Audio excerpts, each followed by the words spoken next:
From far and wide, my name is Claire Dool. Demand for food, water and energy will increase over the next decades due to population growth, rapid urbanization, economic growth and climate change. But as we know, the planet only has finite resources. In this panel, we're going to look at the trade-offs and synergies needed to successfully manage competing demands for food and water. We'll hear about an approach which focuses on the interdependencies between different sectors, known as nexus thinking. However, there are barriers to its adoption, and we will be focusing on what more needs to be done to promote and accelerate this thinking, vital if key SDG goals on food and water security are to be met. We really want to hear from you about what can be done, so do ask questions in the Q&A on the platform. And of course, tweet using the hashtag WEFE4Med. And there are many organizers of this event, and here are their Twitter handles: EU_Science Hub, UFM Secretariat, Prima Program, EU_Commission and Cyprus Institute. I'm delighted to be joined by scientists, researchers, regional and international policy experts and a farmers representative. But before I introduce them in detail to you, let's hear from the FAO's Chief Scientific Officer, Dr. Ismahan Elouafi.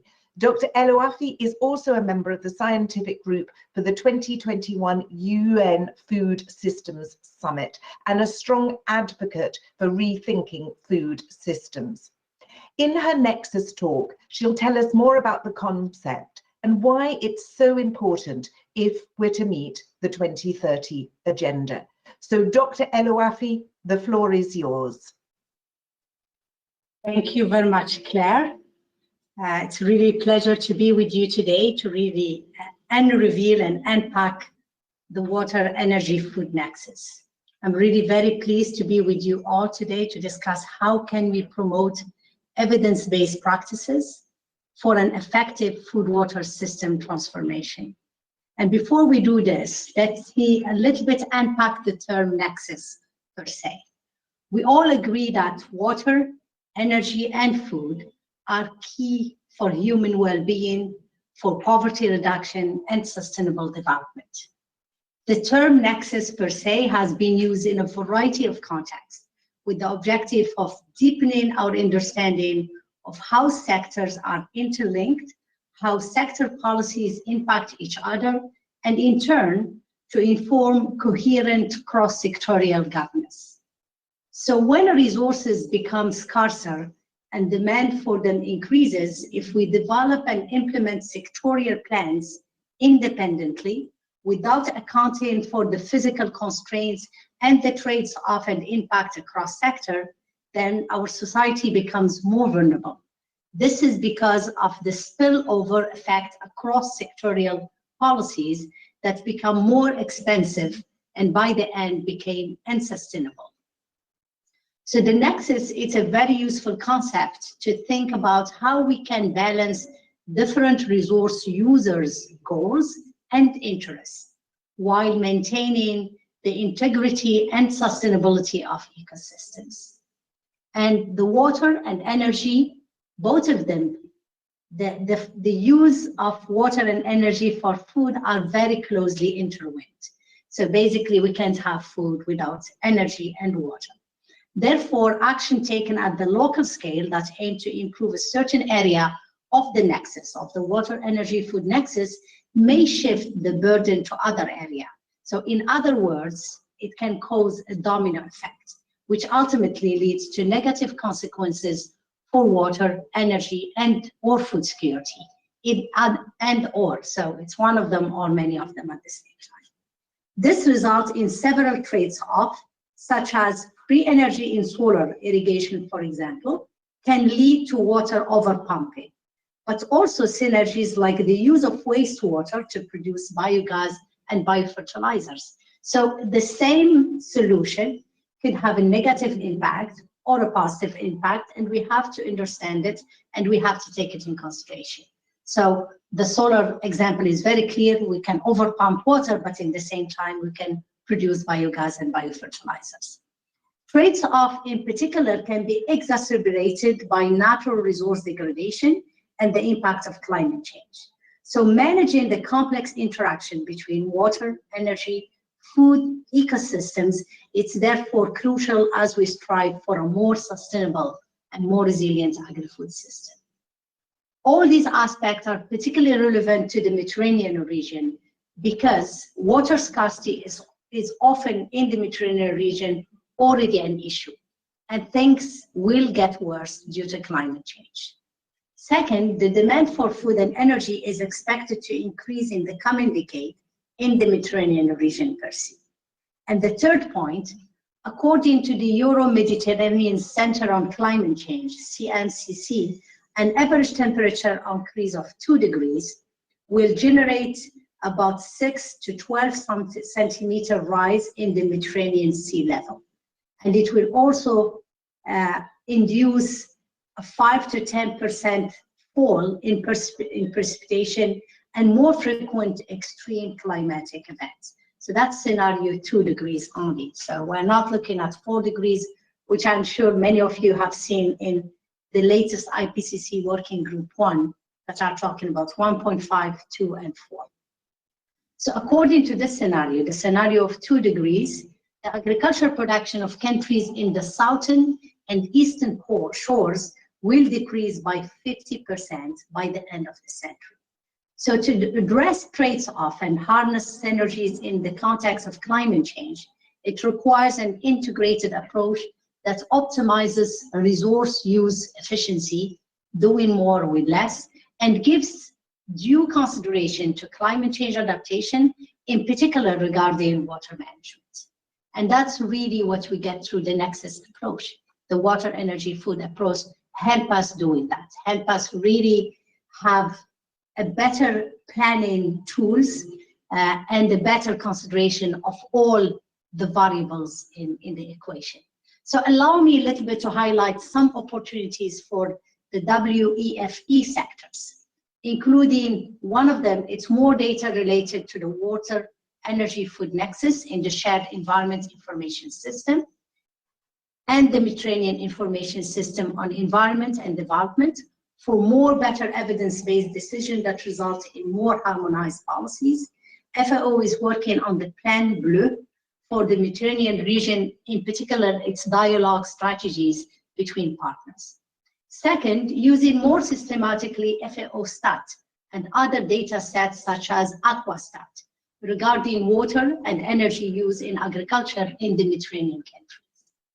Third point, using FAO analytical tools such as the comprehensive Investa cost-benefit analysis of renewable energy investment in food chain, as it includes aspects related to water quality and water quantity, which help de-risk and optimize investments in the Nexus solution. And finally, I also would like to highlight that the Water Energy Food Nexus assessment methodology of FAO project entitled Implementing the 2030 Agenda for Efficiency, Productivity and Sustainability of Water in MENA region, currently applied in Jordan and also in Morocco, my own native country. So ladies and gentlemen, it is clear for us all that business as usual is no longer an option. In 2020, between 720 and 811 million were undernourished globally, which is 161 million more than just 2019. Further, it is estimated that by 2050, we will need about 50% more food, 40% more water, 40% more energy. So transitioning toward energy smart agriculture systems that optimize the use of efficient and sustainable energy is crucial. Energy smart agri-food system not only conserve energy, but can even produce it to leverage the dual relationship between energy and food. For example, the rainwater harvesting, solar food dryers, green fertilizer, food bioconservation, all of these help to conserve both water and energy and reduce waste. This is increasingly important as countries face accelerating impact of climate change. We need to adopt a holistic, coordinated approach to work collectively to transform our agri-food systems. And the water component in that transformation, it's very important. We can't have 40% more water. We don't want to keep doing too many desalination. So we need to rethink renewable water. We need to think grey water. We need to take reuse and recycle. FAO Strategic Framework 2022-2031 puts at its center the vision of leaving no one behind through more efficient, more inclusive, more resilient, and more sustainable agri-food system. And we want to do this through developing approaches and methodologies and best practices for better production, better nutrition, and better environment, and a better life to all. Thank you very much, and over to you, Claire. Thank you very much, Dr. El Wafi, really for unpacking that concept. And what I was wondering, I used to work for WWF, and they used to talk about integrated river basin management. So there are integrated approaches to resource management out there. How would you say this Nexus approach really differs? What's really at the core of it that's new? So the new, I think it's the approach per se, how we are looking at the impacts and the trade-off. So because in national programs and in most discussion, you find a Ministry of Energy, Ministry of Agriculture, Ministry of Water, and they tend to plan separately. But the reality of things, the things are very much interconnected. And agriculture, I always say agriculture is the sector that's gonna lose the most of it, because it's not the sector that is having the highest return on investment, and that's a reality. It's not the sector that has the most, attracting the most business in terms of business. So agriculture right now uses about 70% of the world water, but as industrialization is growing, as urbanization particularly is growing, as other sectors are coming, agriculture will get less chance. So the supply per se gonna reduce for the agriculture sector, and that's where we have really to take the nexus. We have really to connect the water with the energy, with the food, and bring also more awareness about the importance of food system and food, even if maybe the return on investment is not the highest. Dr. El Wafi, thank you very, very much for that. And please do stay with us as I introduced our other speakers. We have Professor Gianluca Brunori, who's Professor of Food Policy at the University of Pisa. And he's a member of the European Commission's high-level expert group to assess the need for an international platform for food systems science. He's also chair of the Joint Programming Initiative on Agriculture, Food Security and Climate Change. And I know that he has got many thoughts about how do we break the silos that Dr. El Wafi has just spoken about. Also, please welcome Professor Semia Sherif from the University of Tunis Al Manar Higher Institute of Applied Biological Sciences. And that also Professor Sherif has been very, very instrumental in a report that's been out for many of you at the moment. Also, I would very much like to introduce some of our other panelists who are going to talk to us.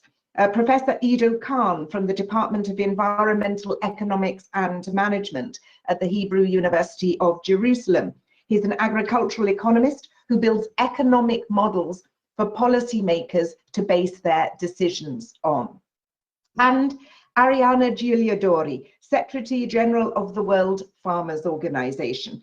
Arianna is a real strong advocate of international partnerships so that farmers can play an essential role in the sustainability transformation. So welcome to you all. And I think most probably where I should begin, Arianna, is with you. because we've just heard from Dr. El Ouafi that there is going to be less water.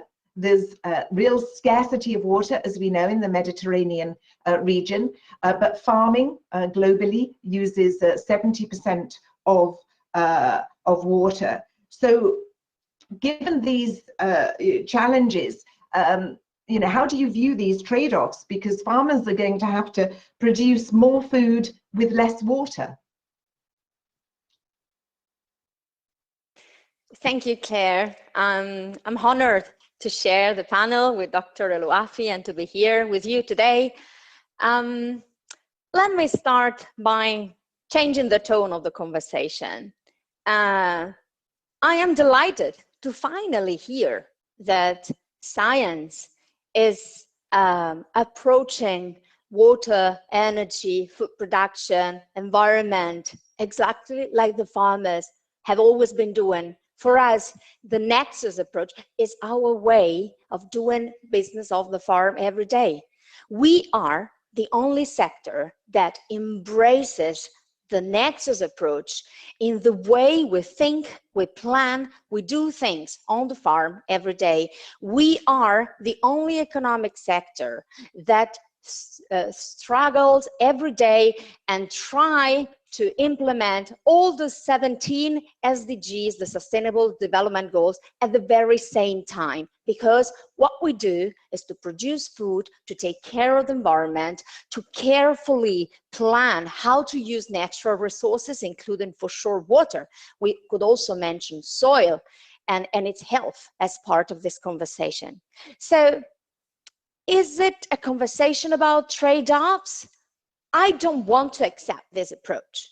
I think what we need is a bold effort to invest in a farmer-driven, science-based, solution-oriented approach that will help us deliver against these challenges. And if we embrace this approach, if we are bold enough to invite farmers at the table where decisions are taken and shape together the policies that are needed, we might see things changing. I'm not saying we do not have to change, all of the opposite, but there are incredible experiences out there that deserve to be shared. I could mention the efforts of farmers, our members, for instance, from the Caribbean that are investing with their own resources in drip irrigation to make sure they make a careful use of the scarce water available while trying to cope with the salinization of soils. I could refer to those farmers that in the Mediterranean region, but also elsewhere, are investing in biogas to transform livestock, not only in a powerful machine that transforms grass into proteins, but also into energy. And I think this is exactly by focusing on solutions that we will be able together to win the challenges. For sure, there's something that has to be evoked, and I'll stop here on this, and it is the power of unleashing the potential of innovation. Farmers can be powerful innovators. They are innovators by nature. What we need is a system that is enabling farmers to become the innovators they potentially are everywhere. Thank you. Thank you very, very much, Ariana. So I just want to go back to Dr. El Ouafi. This sense of it's not trade-offs. The farmers are doing this already. Just to get Dr. El Ouafi's point, and then we'll move on. Yeah, so I wanted to jump in, Claire. I fully agree with Ariana. Farmers have always a risk management in their approaches. So for them, it's not the terminology trades off or not, but farmers are by nature taking all in consideration because they don't work in silos. For them, environment is environment, resources are resources, water, fertilizer, production, recycling. So it's really part of the culture and of the traditional knowledge and traditional agriculture. I always give an example of farmers in the mountain in Morocco, whereby the farmers never really adopted new varieties. And the reason why, it's because of the variability. They will say we better mix grains and seeds. because if there is a rain, these gonna come up, and if there is drought, those come up. So the risk management, it's part and parcel of the thinking. I like how Ariana put it, whereby we need really to take holistically like a farmer will do, because that's their income, that's their livelihood, and bring in its science and innovation, because what we want to do, we want to keep that approach, but we want to make it more productive in terms of calories, but also in terms of nutrients. So we want to bring science in increasing productivity because we need to, and in producing more with less. But absolutely, so we call it trades off, and I know farmers have been dealing with it forever. Understood. So that's interesting. Farmers are already perhaps using the Nexus approach, but as both of you have alluded to, there are silos, and silos often happen in with the policymakers, as Dr. El Ouafi was saying, with these separate ministries. And I would very much like to bring in now to the conversation Professor Brunori, who's an expert on policy making, and perhaps you can just illustrate some of these barriers. I know that you want to break down these silos, but what do we see, and do you think these barriers are stronger in the Mediterranean region than other regions? Thank you very much, Claire, and thank you for to the organizers for inviting me. Yes, I would start from what Mrs. Arianna was saying, that for many farmers, or most farmers, the nexus is something obvious because they live this nexus. And so the question is why there is this paradox that say that the academia, for example, this nexus is not so obvious. Why is it possible that research don't consider the nexus as an obvious things? And you already say that there are silos. So if I am an expert in productivity of irrigation, maybe I forget that my irrigation may affect the water tables, or the let's say the availability of water, and I don't see maybe the link between climate change and biodiversity, etc. So I think that this nexus concept opens a lot of avenues for new mindsets, and this is the most important message that we can give to research, innovation, and also policy making, because this introduction of new concepts, apparently obvious, but they are new, they help to connect the dots between different things. They make links invisible that they make visible. So, and this helps to collect new data, to set new frameworks, to build new models, etc. So research really needs these new concepts in order to be encouraged to open the barriers of the disciplines and to start working together. And when we get to policy, normally academia and policy go along parallel to each other. So we have ministries, as Ismane was saying, ministries for agriculture, ministries of food, ministries of environment or water, and each of them has an expertise base. And each expertise base is, let's say, to a certain extent motivated to go in one direction and not to look to the externalities of this. So when we start introducing a new context, we introduce new knowledge and new ways of organizing the processes. And this is the way to proceed, I think. So to answer to your question, how do we break the silos? I think that we have to consider this dialectic between, let's say, the frameworks, so the mindsets, and the policies, and understanding that there are no new policies if there are no new mindsets, but at the same time, in order to foster new mindset, we need to have new policy principles. And for example, the Sustainable Development Goals are really something that drives science towards dealing with problems rather than being stuck within their discipline. I was just wondering, Professor Brunari, do you see that the mindsets are more entrenched in the Mediterranean region than other regions, that really they need to shift? There needs to be a bigger shift in mindset and policies in this region rather than other regions?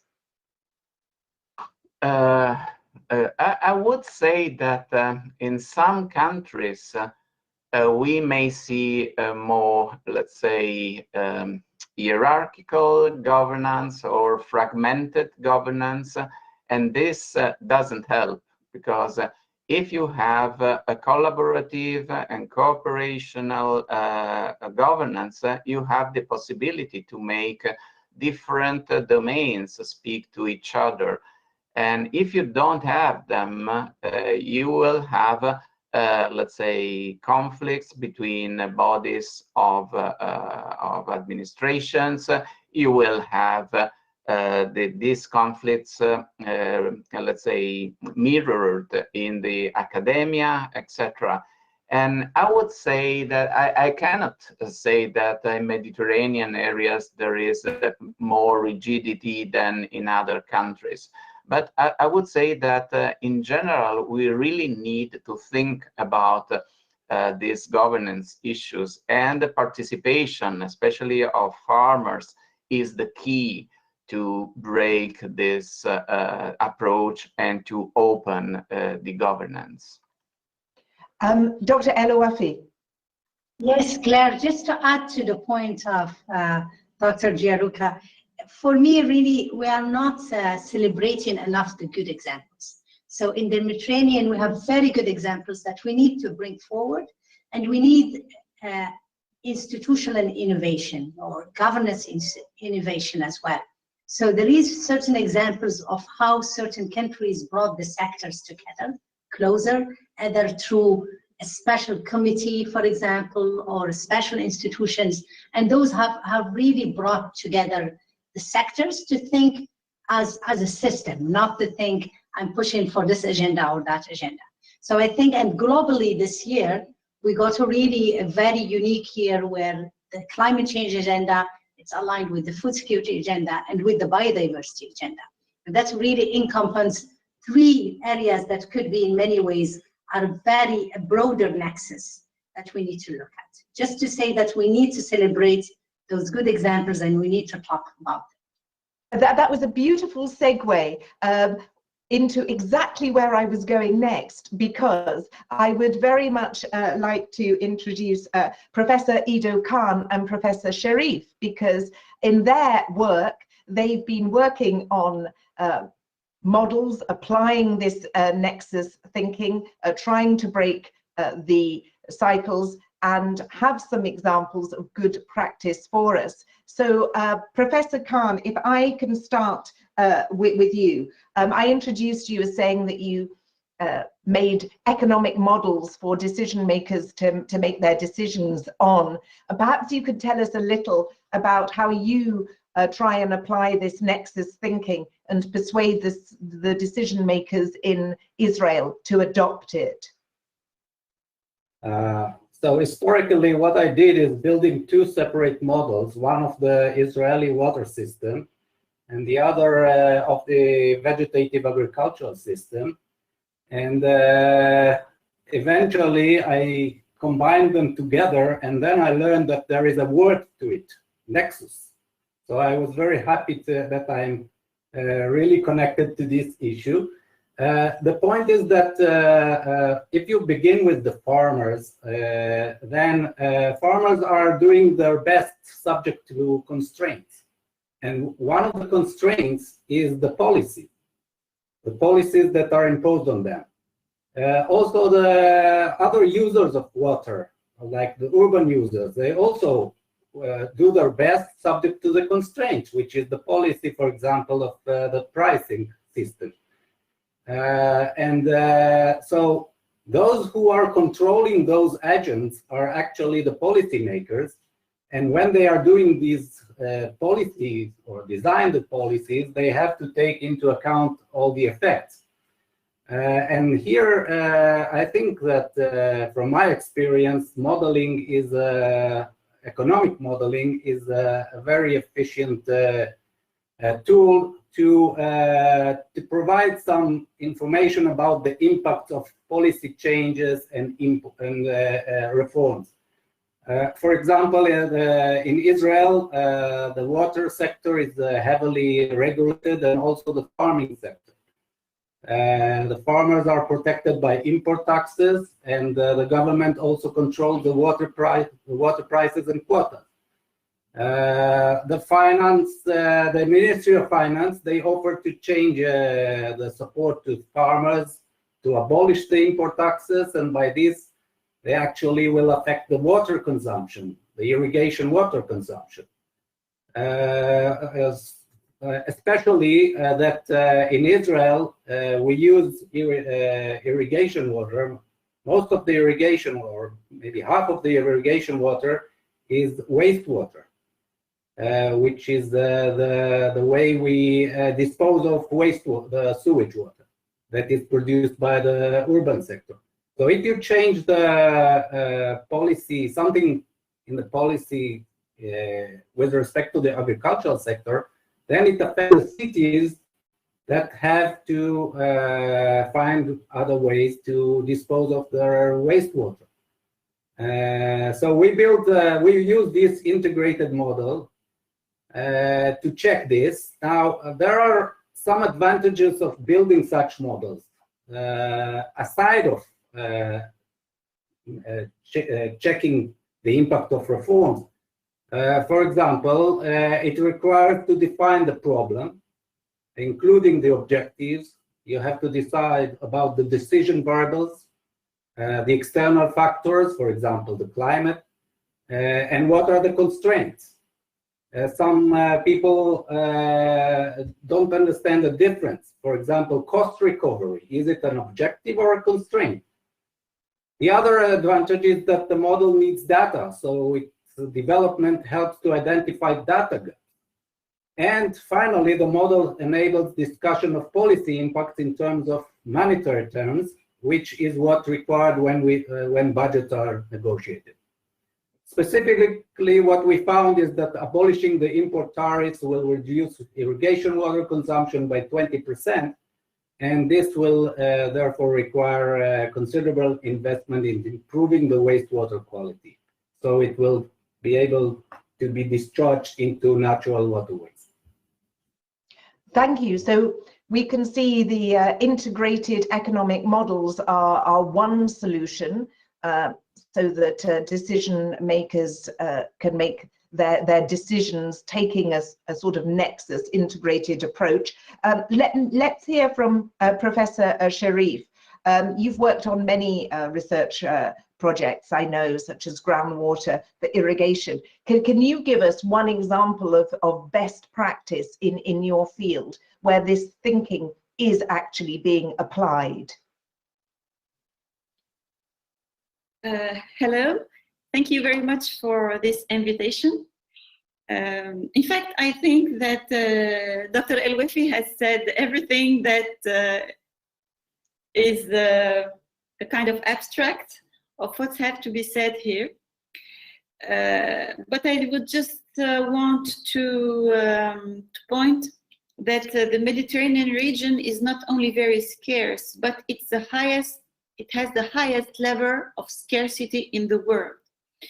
So pluviometry and rainfall, so it's very low.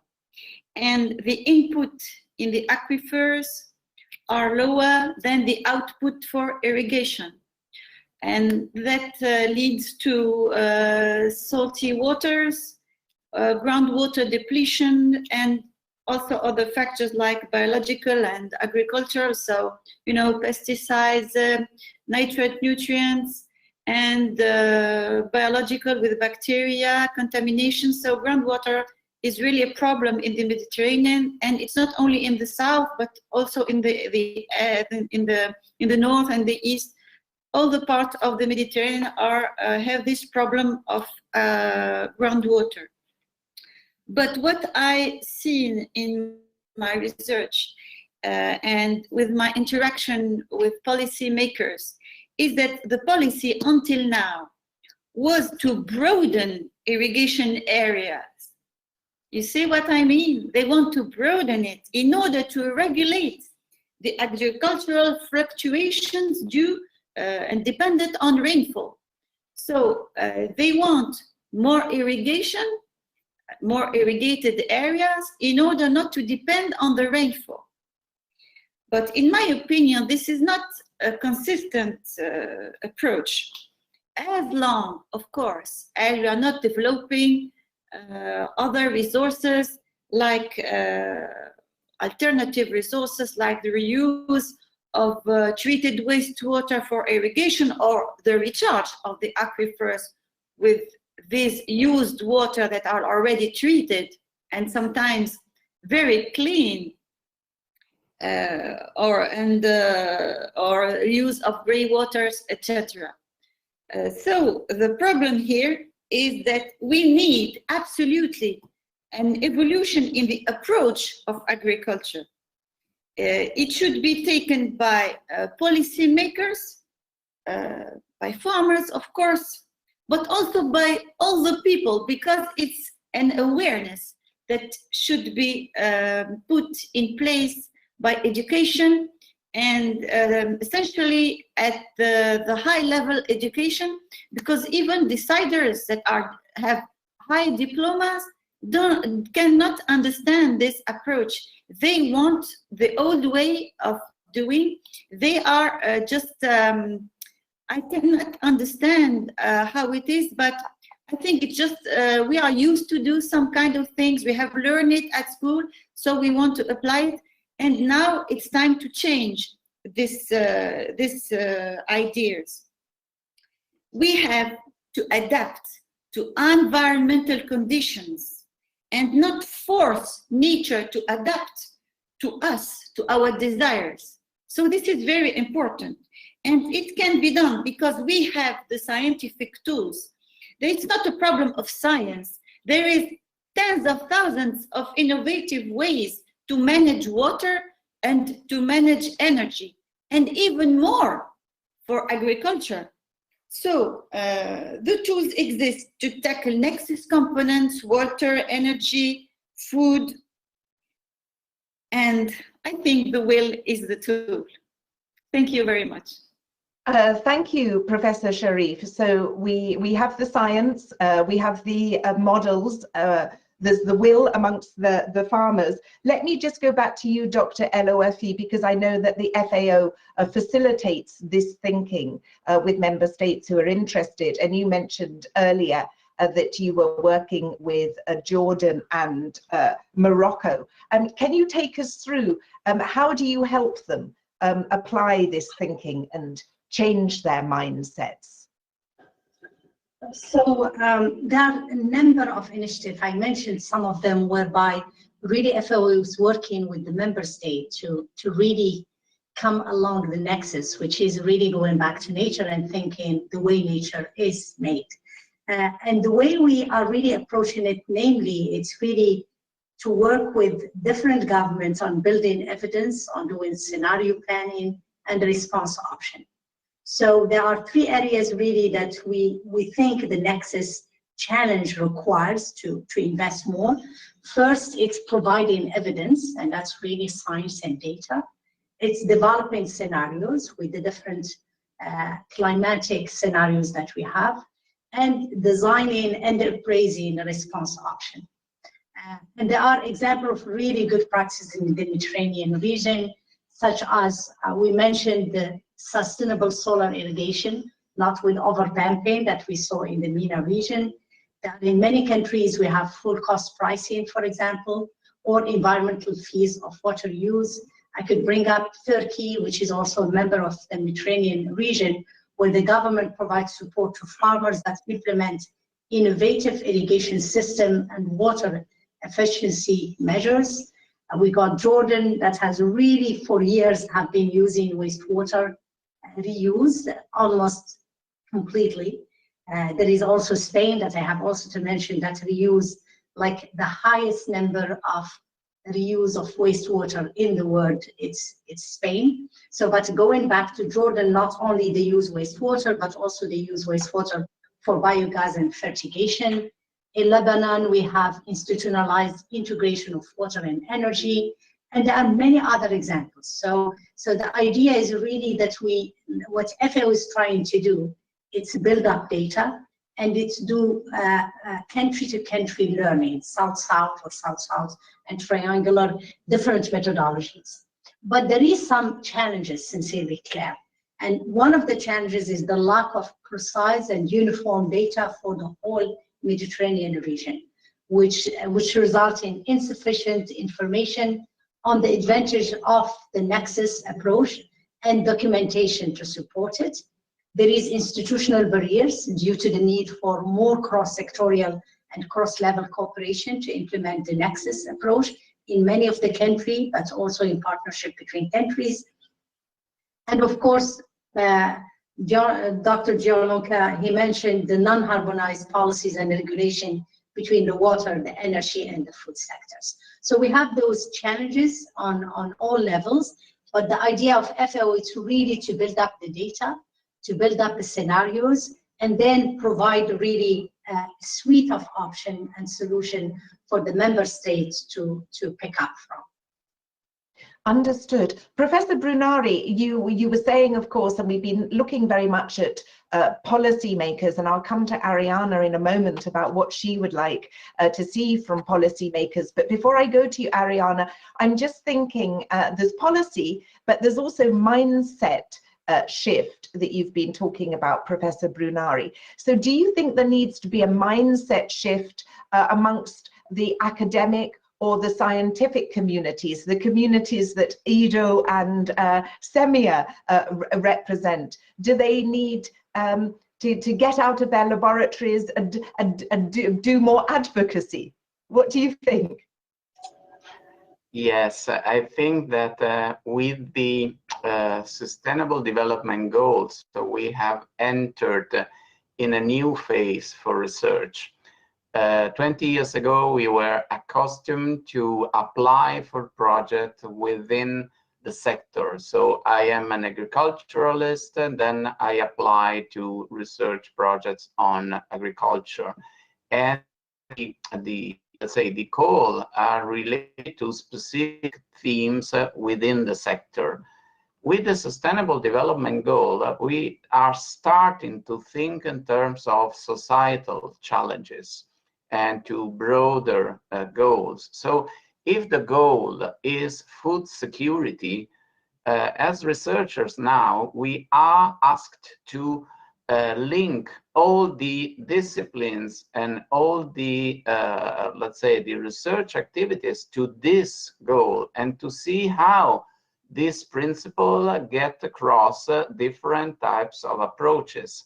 And for this reason, I think that researchers should not listen only to their colleagues within the lab, but going outside the lab, because with interaction, they can understand what the problems are, when the barriers are, whether the solutions are feasible or not. And in some cases, they can listen to local knowledge, which is sometimes, it's very often very important, because it helps to understand what are the constraints, but also the opportunities for this.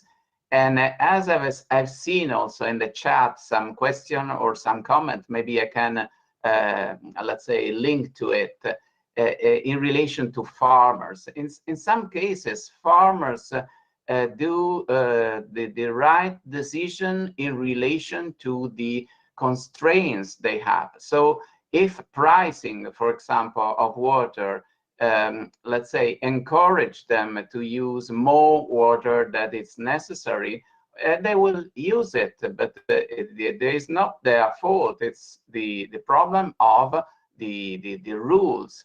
If the infrastructures are obsolete, for example, and they are inefficient, farmers try to adapt to these infrastructures. So what is important here is to understand that if we change our mindsets at level of policies, at level of research, we will give more resources also to farmers to better understand the links between their water management and other aspects, including the issues of pollution, depletion, biodiversity, etc. Professor Khan, can I just ask you then, in your area, do you see that there is a mindset shift, that more people in your field are doing Nexus thinking? Any thoughts about what Professor Brunari has just said? Yes, we have to understand how the academy is working. Academic people are like everyone else. They want to maximize their utility, their income, and so forth. So they want to publish because this is the way they are being promoted in the degrees in the university. And within each disciplinary, which is defined by departments, you have different ways to promote yourself. And it's the question is, where do you want to publish, and where the people above you are directing you to publish. If I am an agricultural or environmental economist, then it's okay for me to publish in, for example, a journal like Ecological Economics, okay? But if I'm in the Department of Economics, then it's a low-ranked journal, relatively, to other, which more prestige journals. So it depends on in which department you work, and what is the meaning of publishing, what will promote you.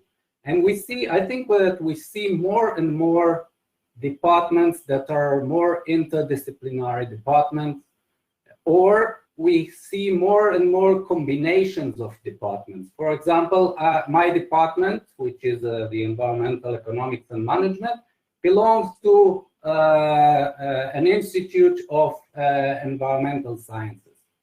So they promote collaboration with other departments in the same institute, which is a good way for this nexus that we are thinking about promoting.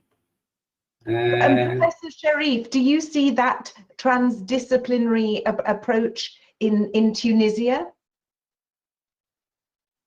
In fact, I think that you are asking me about Tunisia, but I would just say something else. In fact, I saw that, for example, in Europe, and especially in some university in France, the development of Nexus, not only the Nexus we are talking about, for example, the Nexus just in chemistry and biology, for example, has begun in the beginning of the 90s. But it is not accepted really until now. Until now, we have the commissions. For example, in Tunisia, if you have commissions of chemistry, physics, biology, and everything is separated, and physics, and in another place you have agriculture. So it's completely separated. I know it because I'm in many commissions, and I see that in commission of chemistry, sometimes we talk about environment, about agriculture, about biology. And so I'm very useful for that. But I see that my colleagues, they want every time separate all this, this domains. They don't want it to be. And many times they ask me, are you biologist or chemist? I say, okay, I have both diploma. So they don't accept it, and it's a kind of deny of this relation between the domains that are, every time they are related. You cannot separate between chemistry and biology, and we see it in the environment. And when you talk about pollution, for example, are we talking about chemical or biological pollution? Both of them are dangerous. Of course, one is killing immediately, the other one will kill after 20 or 30 years. So no, I don't think this nexus is really, no, I don't think that is, not only in Tunisia, I think in many countries, they don't relate the cement, for example, plant that is polluting and putting some greenhouse gases in the air, and the fact that they will have water for irrigate their culture, or they will have less fish in the sea, you see. So Dr. Eloise wants to come in here. I knew she would, about Yes. Promoting. Tanya, it's really, it's an issue that we have in many areas, whereby we are a little bit creating more silos, and we are simplistic in our way. And nature, and maybe that's also go back to what Ariana said. Nature, it's not simple. Nature, it's millions and billions of creatures living together. And there's a lot of synergies, and there's a lot of feedback. There is a lot of interactions going on. And what we tend to do is really put things in silos. And that's really what we need to back off from.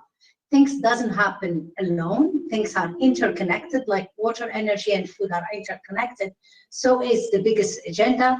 And I want to bring that this is an issue. I'm very happy that we have many academicians with us, because it's an issue of education. So I would never forget, I was in Cornell University in '99, and there was a very famous writer called Nawal Saadawi. She's from Egypt. She came to give a talk, and I got in, and what she said, the first thing she said, I'm gonna try to undo in you for the next 2 hours what education has done to you, which is creating you, putting you in a box, and really limiting your thinking. And I would never forget it, because that was really something, because she's very famous in thinking that really the way we are educating our kids right now, it's putting them in silos. It's putting them to be very specialized in one area and lose completely perspective of the others. I like how Samia brought it, because it's really beyond only water and energy and food. It's so many other nexuses that we need to adopt. This is the only way to go forward, because we can't solve one thing and leave the other things and not think about trade-off or impact or interactions and synergies. Yeah.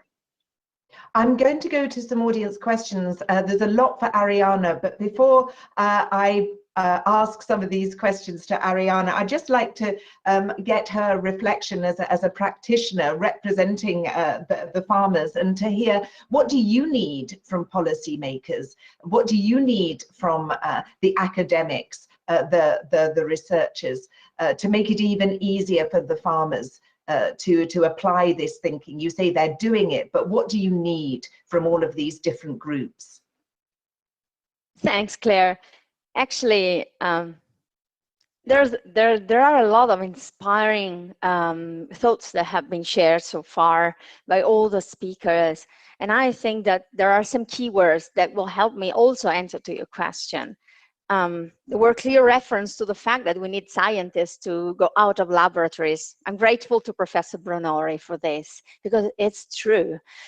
We need science not to be closed in the so-called ivory tower, and to be out there together to the farmers. So what do we need from science? We need science to listen to farmers. We are not scientists. We will never be, but we need science to understand what a farmer really is.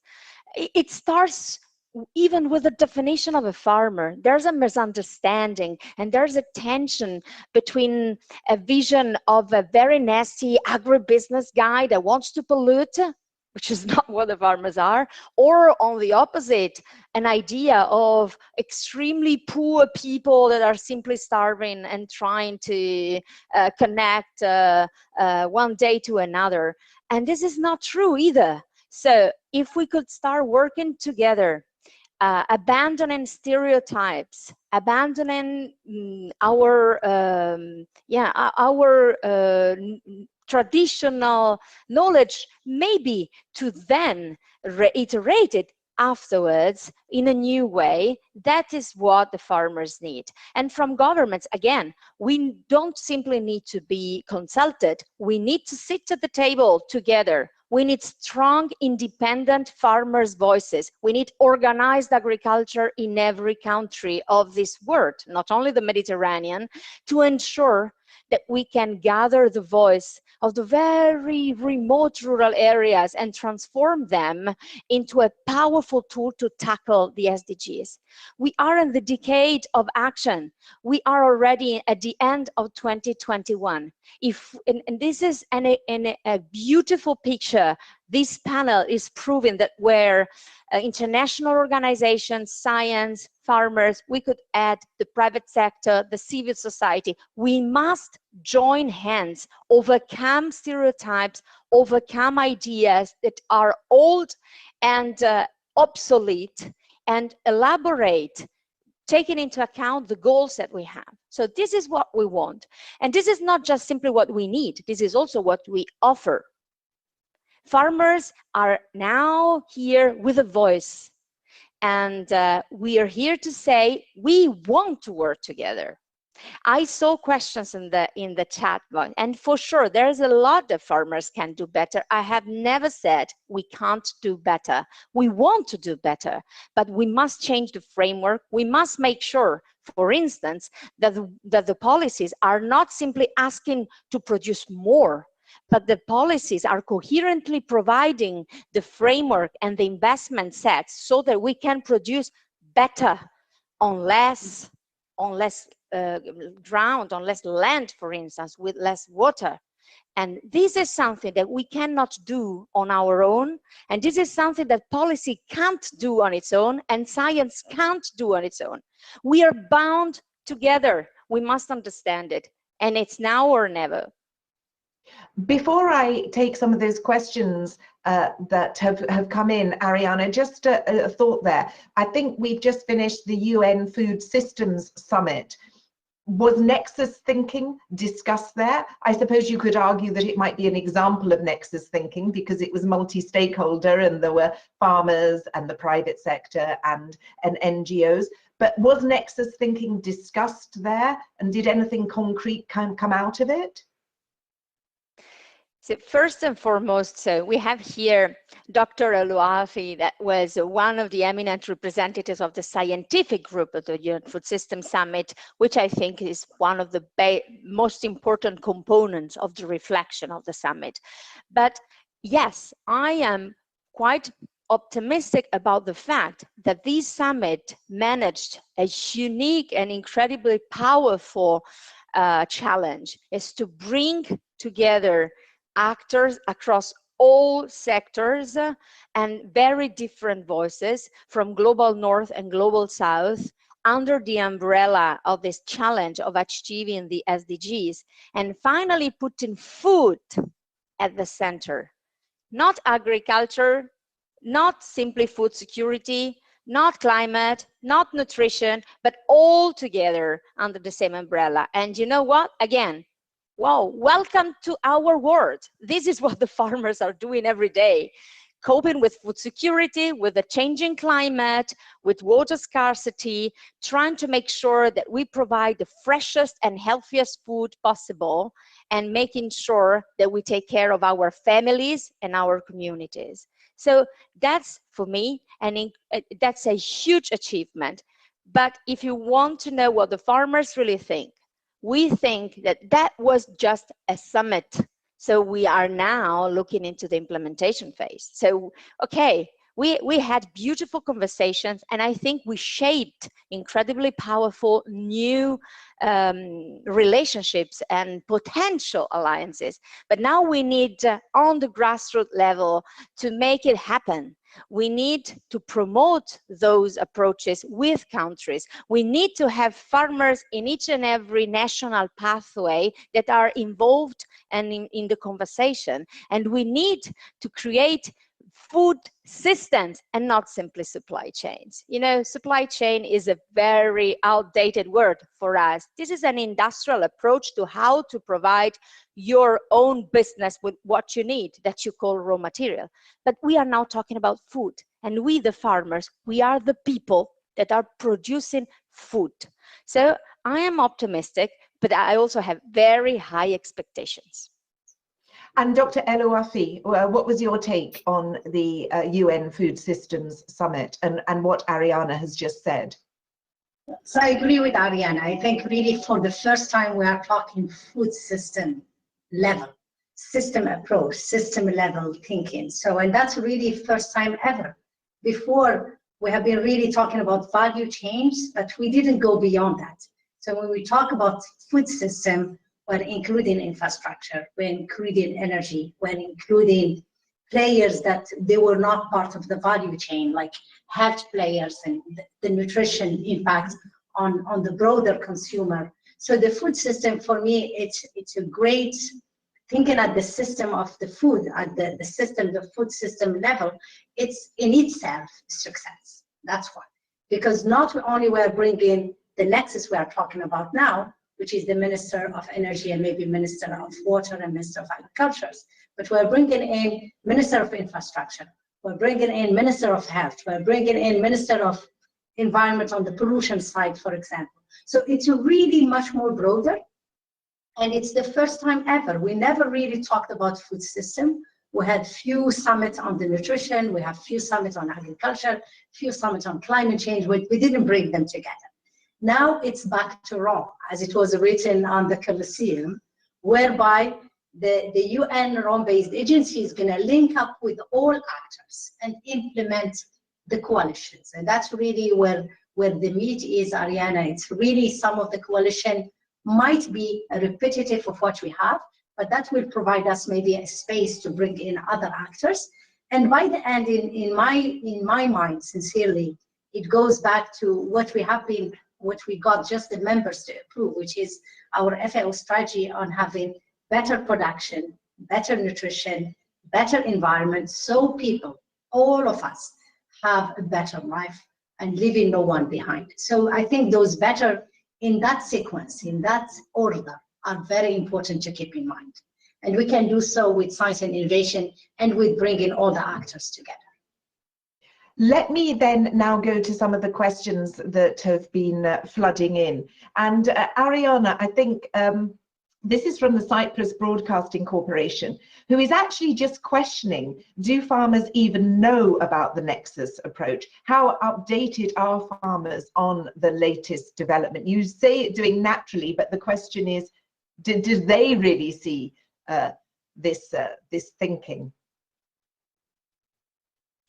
I don't want to sound unpleasant, but do they really need to know what Nexus is? This is not the point. What we need is farmers' organizations, those who are called to represent the voice of the farmers, to be up to date and to work together with science and all the actors so that they can drive to the farmers in their own language what they need. A farmer is an entrepreneur. A farmer is an economic actor that plans. So some of them are very advanced and they know, but we don't need them to own the concept of Nexus. We need them to embrace the approach. And as I said, they naturally do feel it in what they do. That will be my point. Perhaps another question for you, Ariana, and also to Dr. El-Wafi, which is, Dr. El-Wafi mentioned farmers in the mountains. So Ariana, how much are the needs of small farmers, do you think, considered in these policies? That's the question. Claire, sorry, in which policies? In the ones that we have to shape? The Nexus, yeah, well. The Nexus policies, this is always the disadvantage of virtual questions, because if they were in the room, you could ask for clarification. So all I can do is read the question. Yeah. Perhaps the gentleman who wrote the question might want to give some clarification, but I think it is about the needs of small farmers. Yeah.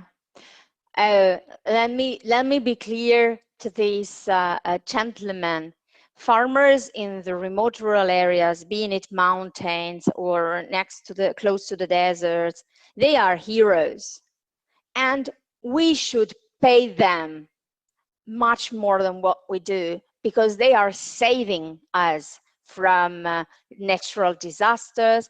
They are our barriers to the forces of nature that could simply see the mountains could really crumble down if we didn't have those heroic farmers, for instance. And the policies need to take them into account much more. There are measures, and there are in some regions around the Mediterranean, particularly in Europe, there are within the rural development policies, for instance, specific measures to support agriculture in remote rural areas like the mountains, but much more needs to be done. So I'm grateful because he gave me the opportunity to celebrate those farmers. But there are also, and with this I'll stop, sorry, but the farmers also have other arrows that they can leverage, and they are multifunctional. They can also provide services. They can integrate. It's not only about production. There's a philosophy behind agriculture and small-scale producers. They can be a real force to drive the viability of rural communities. We count on them. Where the farmers disappear, nature becomes sometimes a danger, and rural communities die.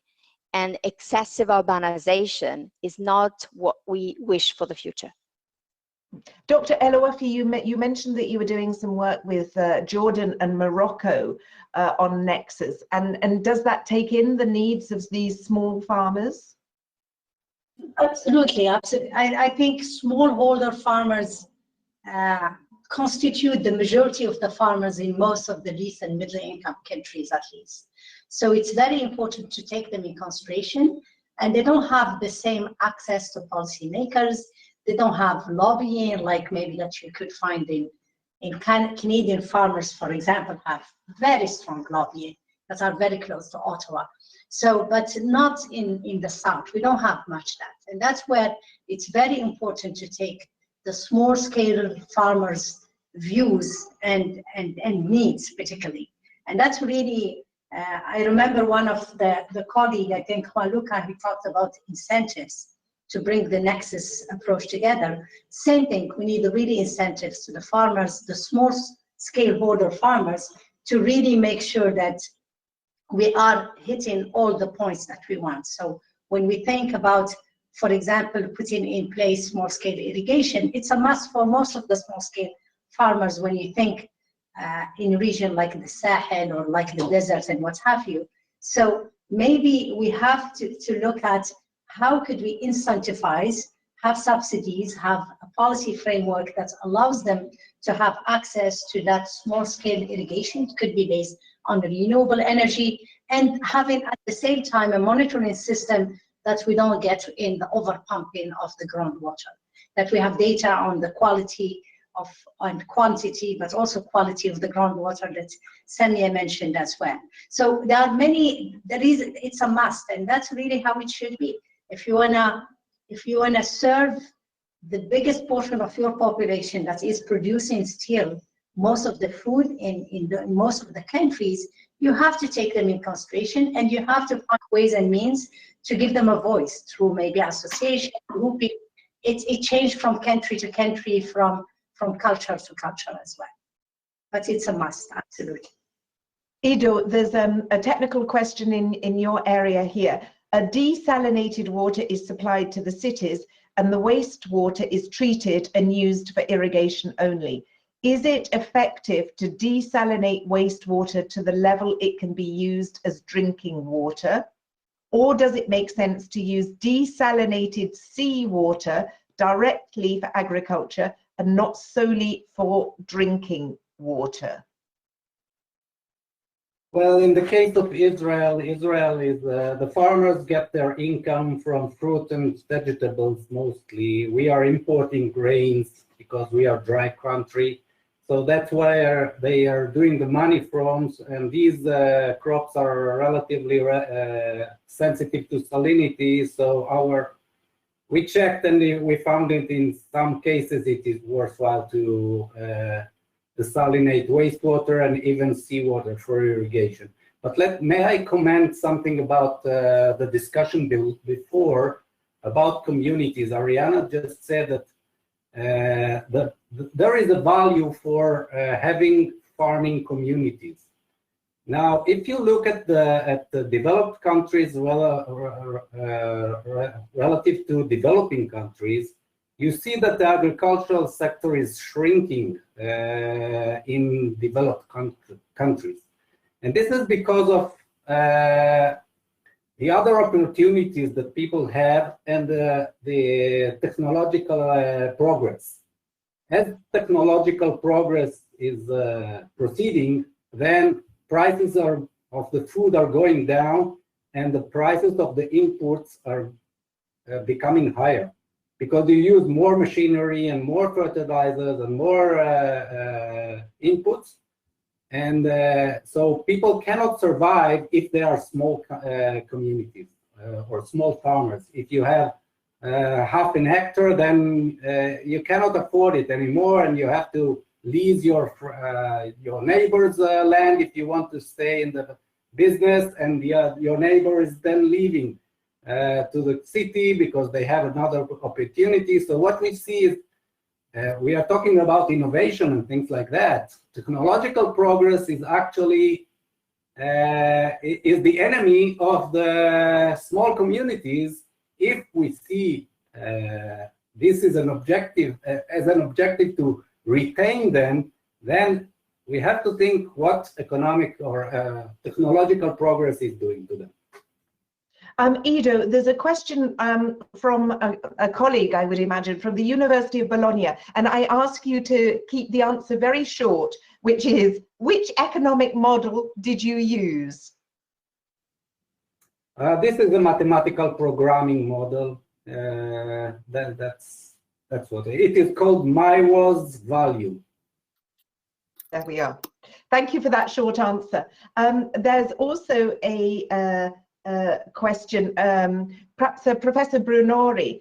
The question is, why is there an academic focus only on the economic dimensions and how to formulate public policies according to the logic of technocrats?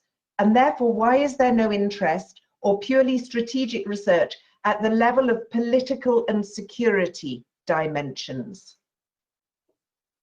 Professor Brunari.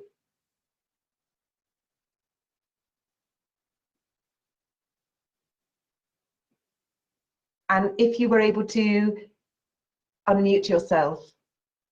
Yes, sorry. No, it was already discussed earlier that in the academia there is mechanisms of let's say self-growth and self-assessment, and sometimes not having enough, let's say, ears toward the outside, and also systems of incentives and also penalties, but only internal systems of evaluation. The disciplines tend to develop just internally. And but at the same time, they can be permeable to economic interests. So it is possible that when there are, let's say, private companies that bring in one direction, it is normal that the researchers tend to, let's say, to have a resonance with the private interests goal. And so I think that also researchers, as the farmers or other stakeholders, respond to the inputs of the environment. They have their own principles, but at the same time, they mediate these principles with the outside environment. So the challenge, I think, is to create a research system, a research policy system in which researchers are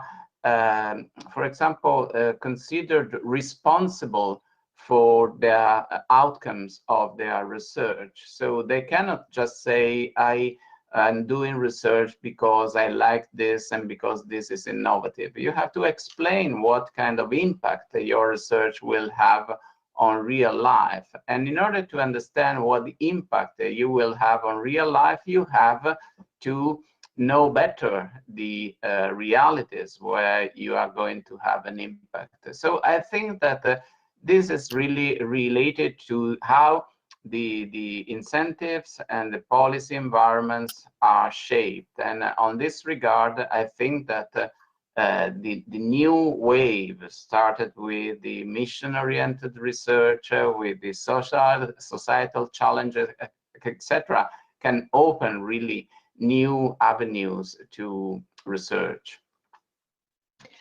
Thank you. And I would like to say thank you to our audience for asking some of these questions. And some of you are asking where you can find out more about Nexus thinking. And I would like to draw your attention to the fact that tomorrow morning there is going to be a breakout session on defining a community of best practice. And I think that we've had our own community this morning. And so I'd like to thank Dr. El Wafi, Ariana Giuladari, Professor Sharif, Professor Khan, Professor Brunori, who are representing international regional policymakers, also researchers and academics. It's a community, but the network, the Prima network, wants to build a community and set one up. And tomorrow there's going to be a breakout session about how to do that. From us, I would like to say that we are now just on time. So it's most probably time for some of you for lunch, but in 2 hours' time, there will be another panel discussion. So please do tune in. But from this panel discussion, that's all from us at the moment. Thank you very, very much for participating, attending, and watching. Goodbye. Thank you. Bye-bye. Thank you. Bye.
afternoon, everybody. You're all very welcome to session 3 of the 2021 WEFE Nexus Science Advances Conference. I'm Karen Coleman. I'm a journalist and a broadcaster from Ireland, and I specialise in EU and international issues, and it's my pleasure to moderate this afternoon's session. So as you probably know, a key aim of this conference is to look at the topic of addressing interdependencies.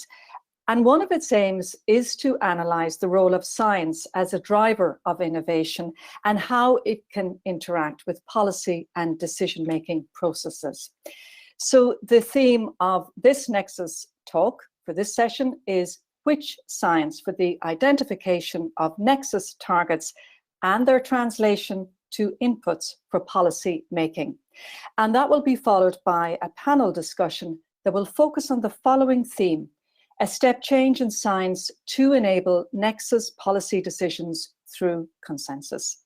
So the aim really of this session is to highlight scientific findings and analyse the range of potential options available to help design effective natural resource allocation systems, and in the process to promote policy decisions by consensus. We also hope to address how to integrate a balanced perspective when it comes to social, economic, and human health ecosystems. As with the other sessions, we would really like to hear what you have to say during our sessions when our keynote speaker is talking and during our panel debate. Please submit any questions you would like to put to the panel and our keynote speaker through the question channel on your screen, and we will try and get to as many of them as possible. So just to explain logistically, in order to ensure we don't have a packed screen at the beginning of this session, I will introduce our panelists after the Nexus talk. So now let's go to our keynote speaker. Professor Wolfgang Kramer is an environmental geographer and a global ecologist, and the research director at the CNRS Mediterranean Institute for Biodiversity and Ecology in Aix-en-Provence in France. He is a contributor in many roles to the IPCC, and he's been working as the lead author for the 6th assessment report. In his Nexus talk, Professor Kramer is going to give us some information now about the MED-ECC, which is a science community-led process that produced a risk assessment of environmental change in the Mediterranean basin.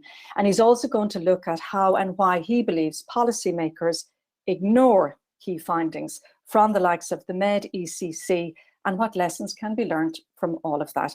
Professor Kramer, you're very welcome, and I'm going to hand over our virtual stage to you now. Really looking forward to hearing your keynote speech. Thank you very much, Karen, for the introduction. I hope we can see my slides there. Yes, that should be good. There's not I don't see the top part of the slide, but maybe other participants do that. See it completely. In any case, yes, I want to use a few minutes to talk about basically our Mediterranean experience from the last 6 years on synthesizing the science that exists on the issues of environmental change and the risks associated with them, and synthesizing them in such a way that they might hopefully translate into policymaking and to improve policymaking, because of course if there had been appropriate environmental policies in the past, then we wouldn't see the problems that we are facing these days. If I can have the second slide, please. It's no surprise for any one of you that the Mediterranean basin is warming. It's warming actually faster than the rest of the world, which is the case for many land and coastal regions. And we have this famous situation that we see in many IPCC diagrams, that we have actually still a choice. We have a choice between the blue corridor in this slide, which is essentially indicating an additional degree or so of warming towards the end of the current century, or a substantially higher 4.4, 4.5 degree warming. And those are not scientific issues, they are policy issues. And actually the whole you could say a large part of the motivation for our effort in the past has been to convince policymakers that we need much more substantial efforts to stay in the blue path rather than in the red one. And I won't surprise you if I have to say that at the moment we actually do not see this turnaround happen. If we look at the next slide, then it is an illustration from a study made actually by the Cyprus Institute and other colleagues in the past.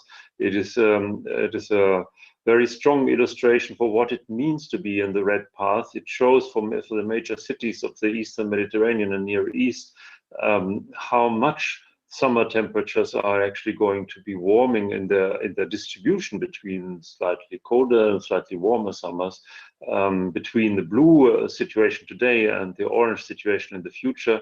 In other words, a complete shift of regime. What you would think of as a particular hot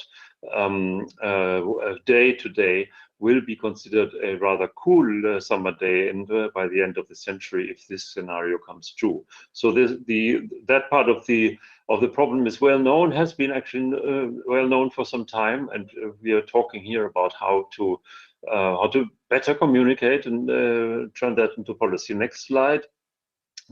Similar issues as with warming are, of course, the case with sea level rise, which is an accelerating mechanism at the moment. We see every year a little bit faster sea level rise than before, and we have this big question, like, where will we be at the end of the century? Note that the time scale here is to 2150, and it shows us that by the middle of the next century, it will demand very dramatic action and action now to actually maintain sea level rise at below 1 meter.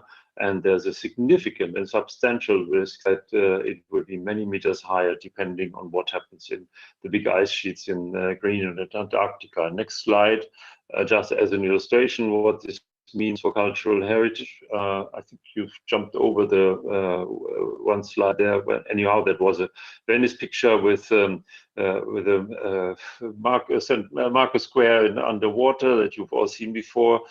And this is only the warming. And now the next slide that we've just seen is another issue. It's ocean acidification, also a direct impact of climatic change, of increased greenhouse gas concentrations in the atmosphere. It is a known phenomenon. It is observed in the Mediterranean.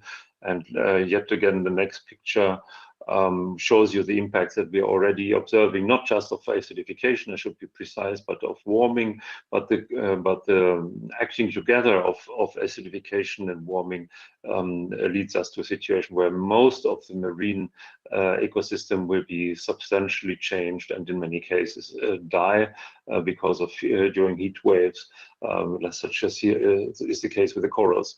Next slide. On land, it is clear that the warming, a little bit also the reduction in rainfall, will lead to a continuing reduction in freshwater availability, and this is the case all around the basin, but it will be particularly painful in the south where water is already short, particularly for the most important water user for agriculture. And then yet the next slide shows you an additional dimension of the problems that we are already observing. Those are the heavy storms, the heavy flood events that we see here in this case in the northern part of the basin, which gain in strength and intensity with warming, with the enhanced energy content in the atmosphere. I could go on like this. I have slide sets for all lengths of talks, I was going to say, with these kinds of findings. But I want to talk to the policy issue today. So let me pick up the next slide and tell you what we did as a scientific community in 2015 when we were in preparation for the scientific background of the COP21 conference in Paris.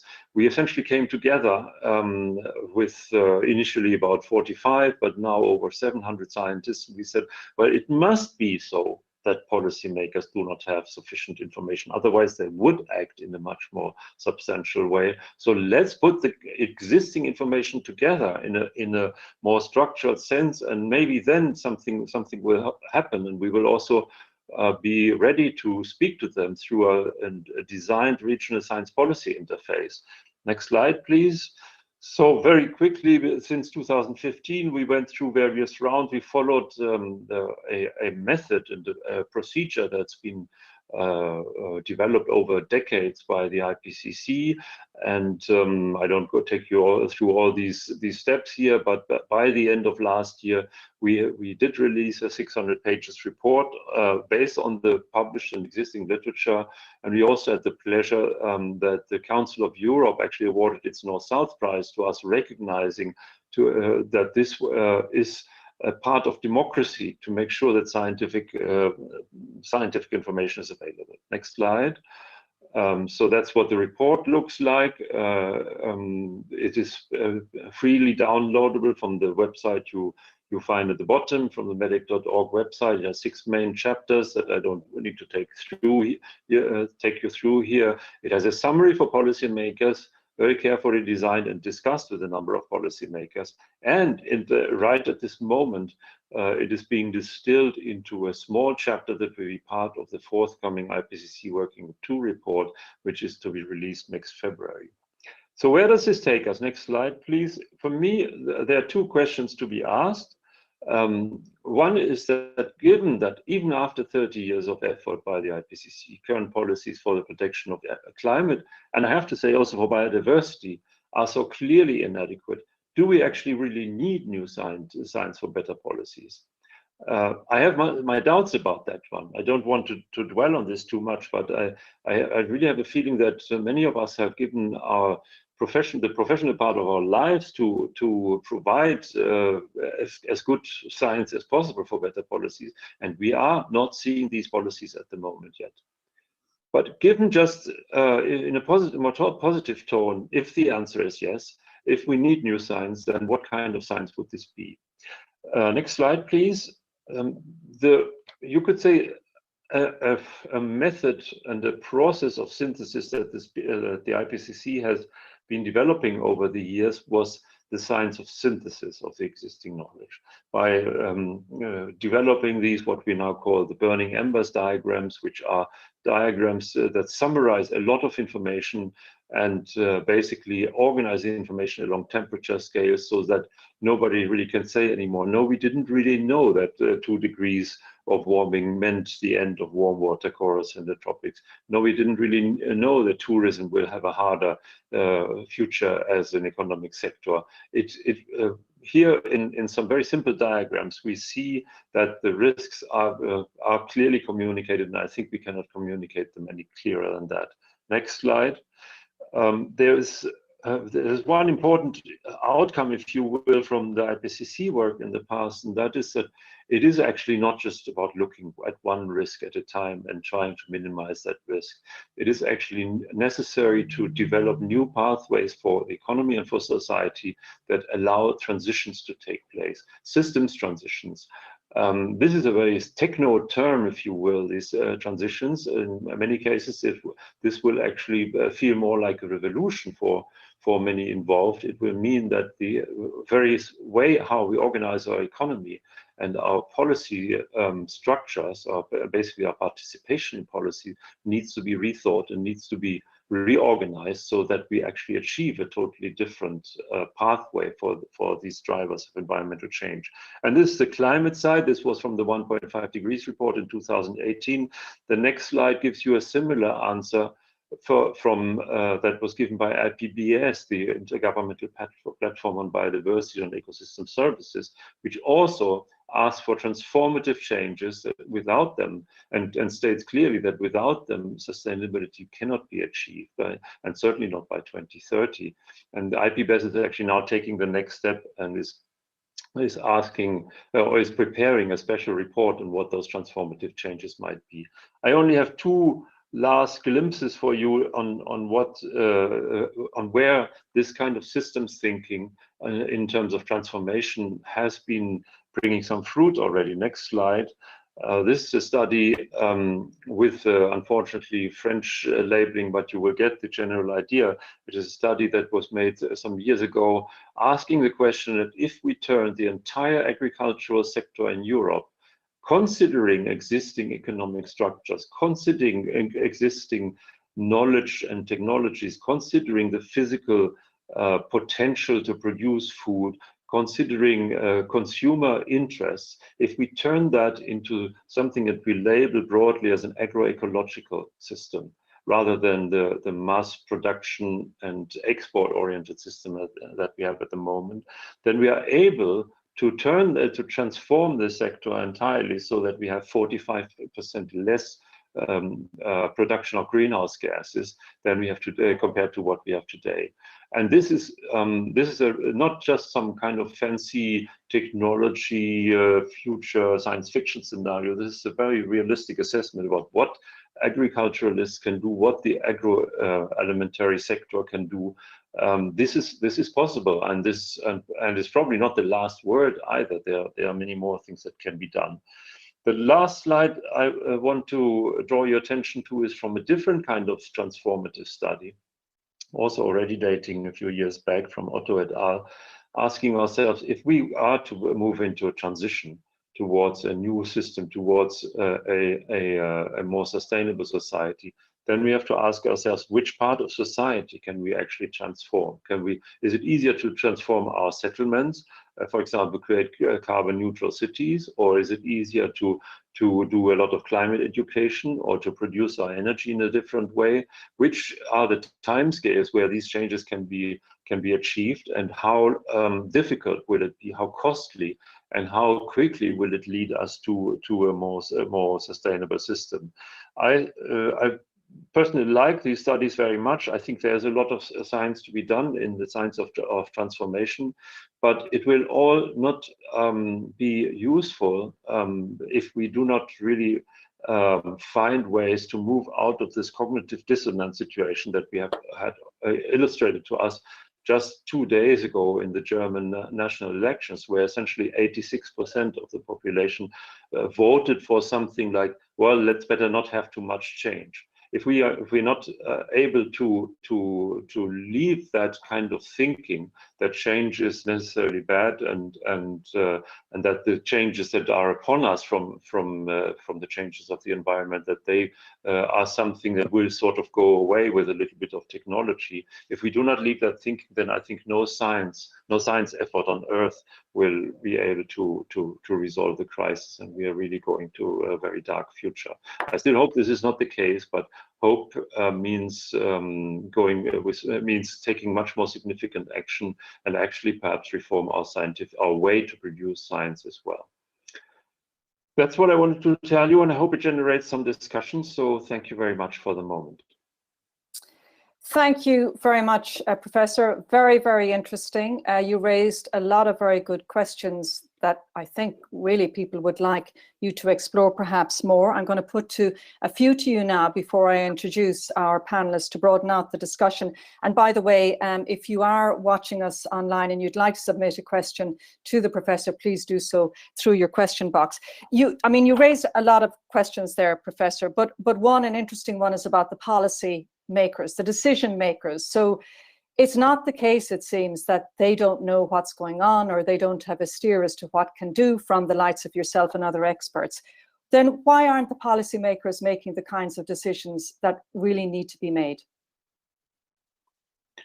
Yeah, of course, that is a political and not a scientific question, and so I really rather more respond to it almost as a citizen, and as a citizen who has been participating in these exchanges over the years. And I have to repeat, I'm watching both the beginning campaign for the next elections here in France, and I've watched the one in Germany. It is a surprise to me. There's of course social psychological studies that explain to us that there's a general tendency to avoid change, to avoid proactive change, first of all. So that is really a sociologist question, perhaps, to answer. But I also do think, and that's the purpose, I guess, of this session, that we as scientists, we can do better than we've done. We can provide better synthesis, but we also need to more directly address those issues that require change, and the energy transition is one of them. and the transition in other sectors, in the agricultural sector and in transport and so on. There are others, and there's of course a lot of work going on, but it's very technology oriented. It's very much based on the idea that there's technology fixes, and there's actually very little proof from the past that this is the most promising way to resolve the kinds of problems that we have before us. That's my spontaneous answer, but I'd like to hear others. Yeah, and it'll be very good to get our panelists' reaction to your points of view as well. But how long will this transition take then, do you think? I mean, the realities of energy shortages and the costs of energy are really hitting home to people in many parts of the world, and certainly in Europe. So how many more examples of what's coming down the line do people need before they start realizing, you know, pain needs to be taken and changes need to be made? Perhaps we should remind ourselves what the situation was in 2015, because in 2015, at the moment of the signature of the COP21, many of us had the feeling that we had achieved some breakthrough. For the first time, we had seen a commitment that actually was in direct response to countries that are threatened in their very existence by climate change. And we also saw a target. We saw a target determined by policymakers, which was the well below 2 degrees target.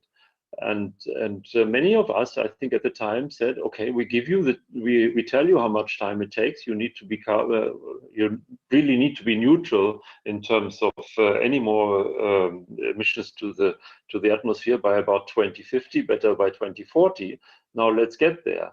And since then, we've seen declarations in that sense from governments where we have to go back to them and say, come on, this is not enough. So in 2015, I would have given you the answer, yes, we are on track. It will take a few decades of really hard discussions and work. Now we are 6 years later, and frankly, the absence of credible steps forward, it makes me much less skeptical about this. How long will it take? I think we will have to see a lot more very dramatic crises with a lot more lives lost, and with a lot more people ending up in poverty before maybe something more dramatic happens. But I don't dare to make any scenarios for that at the moment, unfortunately.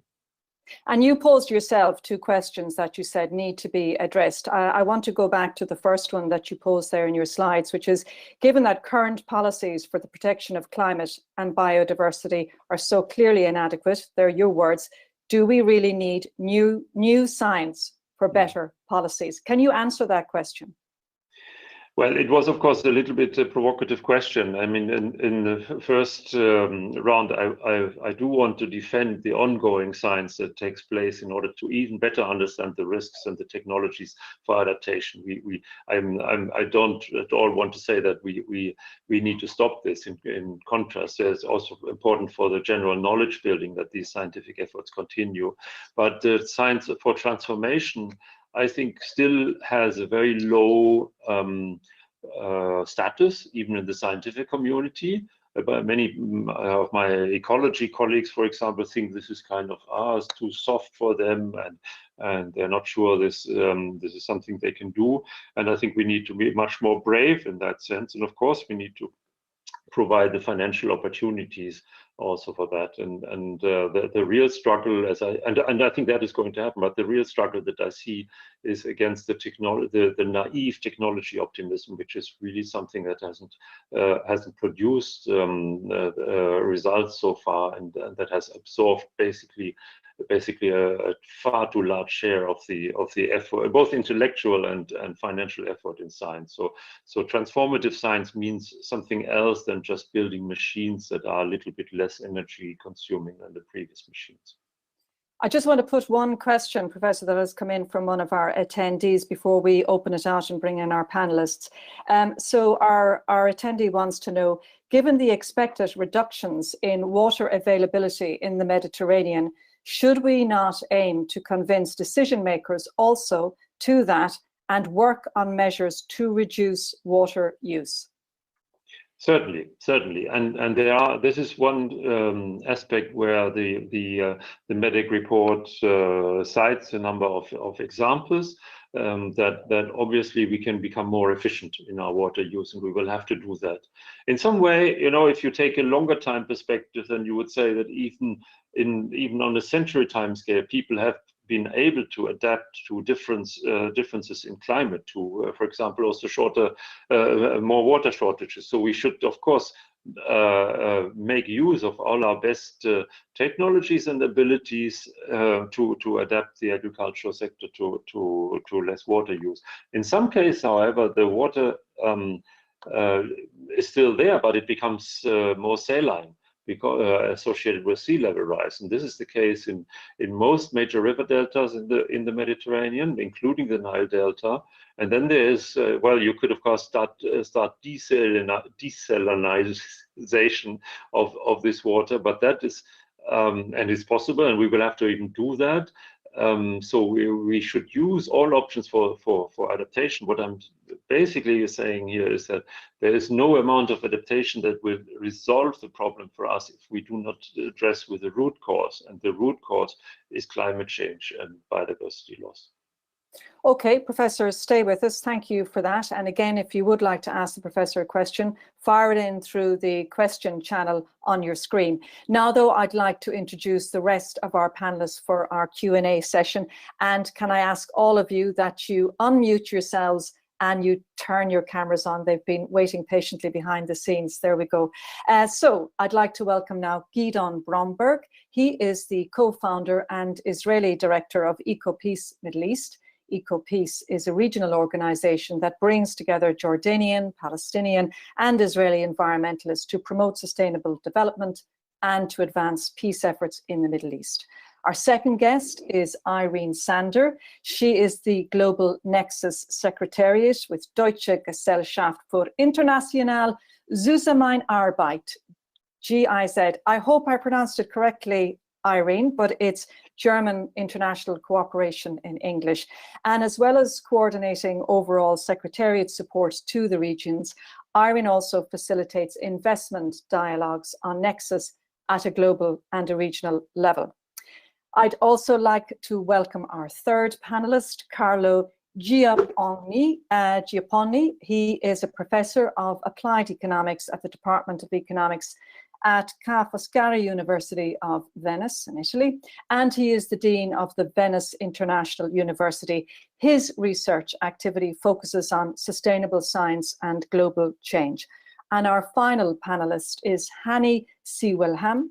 He is a professor of hydrology and water resources management at the RWTH Aachen in Germany.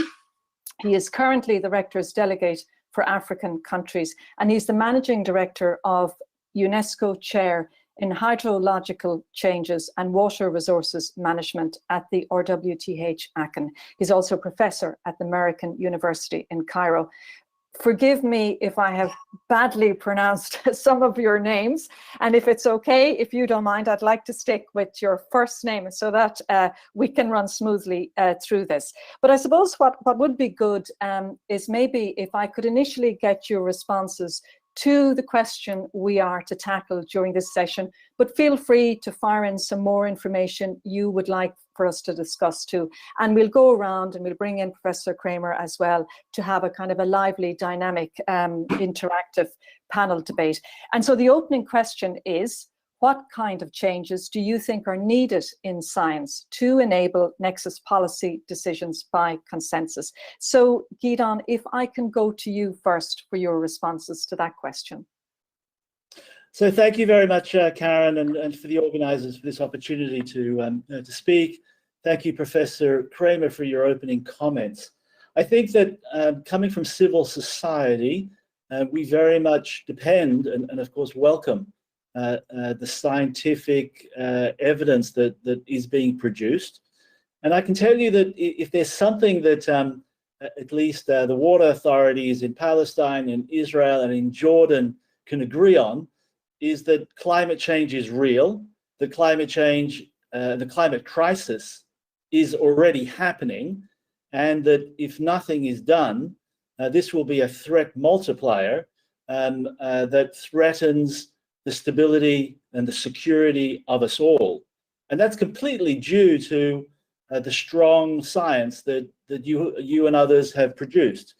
I think you can sort of count on your fingers where Israelis, Palestinians, and Jordanians can agree on anything, and certainly our work in the region highlights that that there is a very scary understanding. I mean, we already are experiencing since the 1950s a 2-degree increase in temperatures. I mean, it's already present. The Mediterranean in Tel Aviv beach was 32 degrees Celsius this summer, 2 degrees higher than its average, and that's now. It's not talking about by the end of this decade or the middle of this century.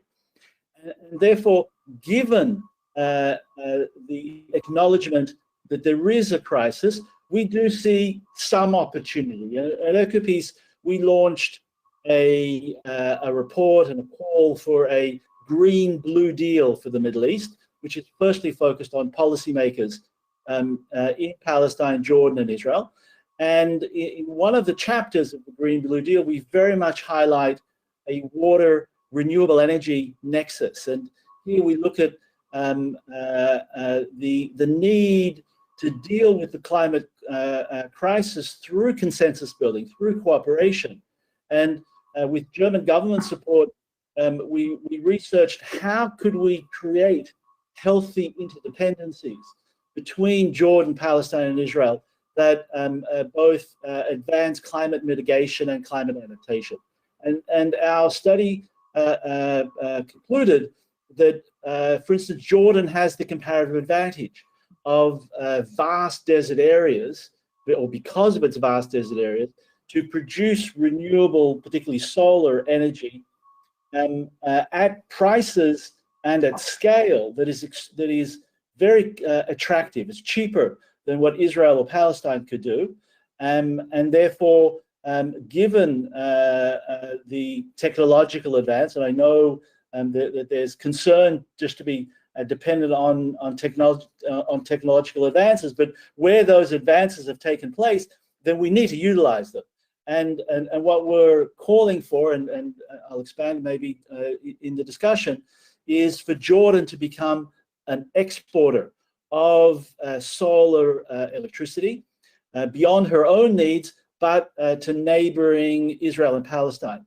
And the comparative advantage that the Mediterranean coast of Palestine and Israel has is, as you mentioned, desalination.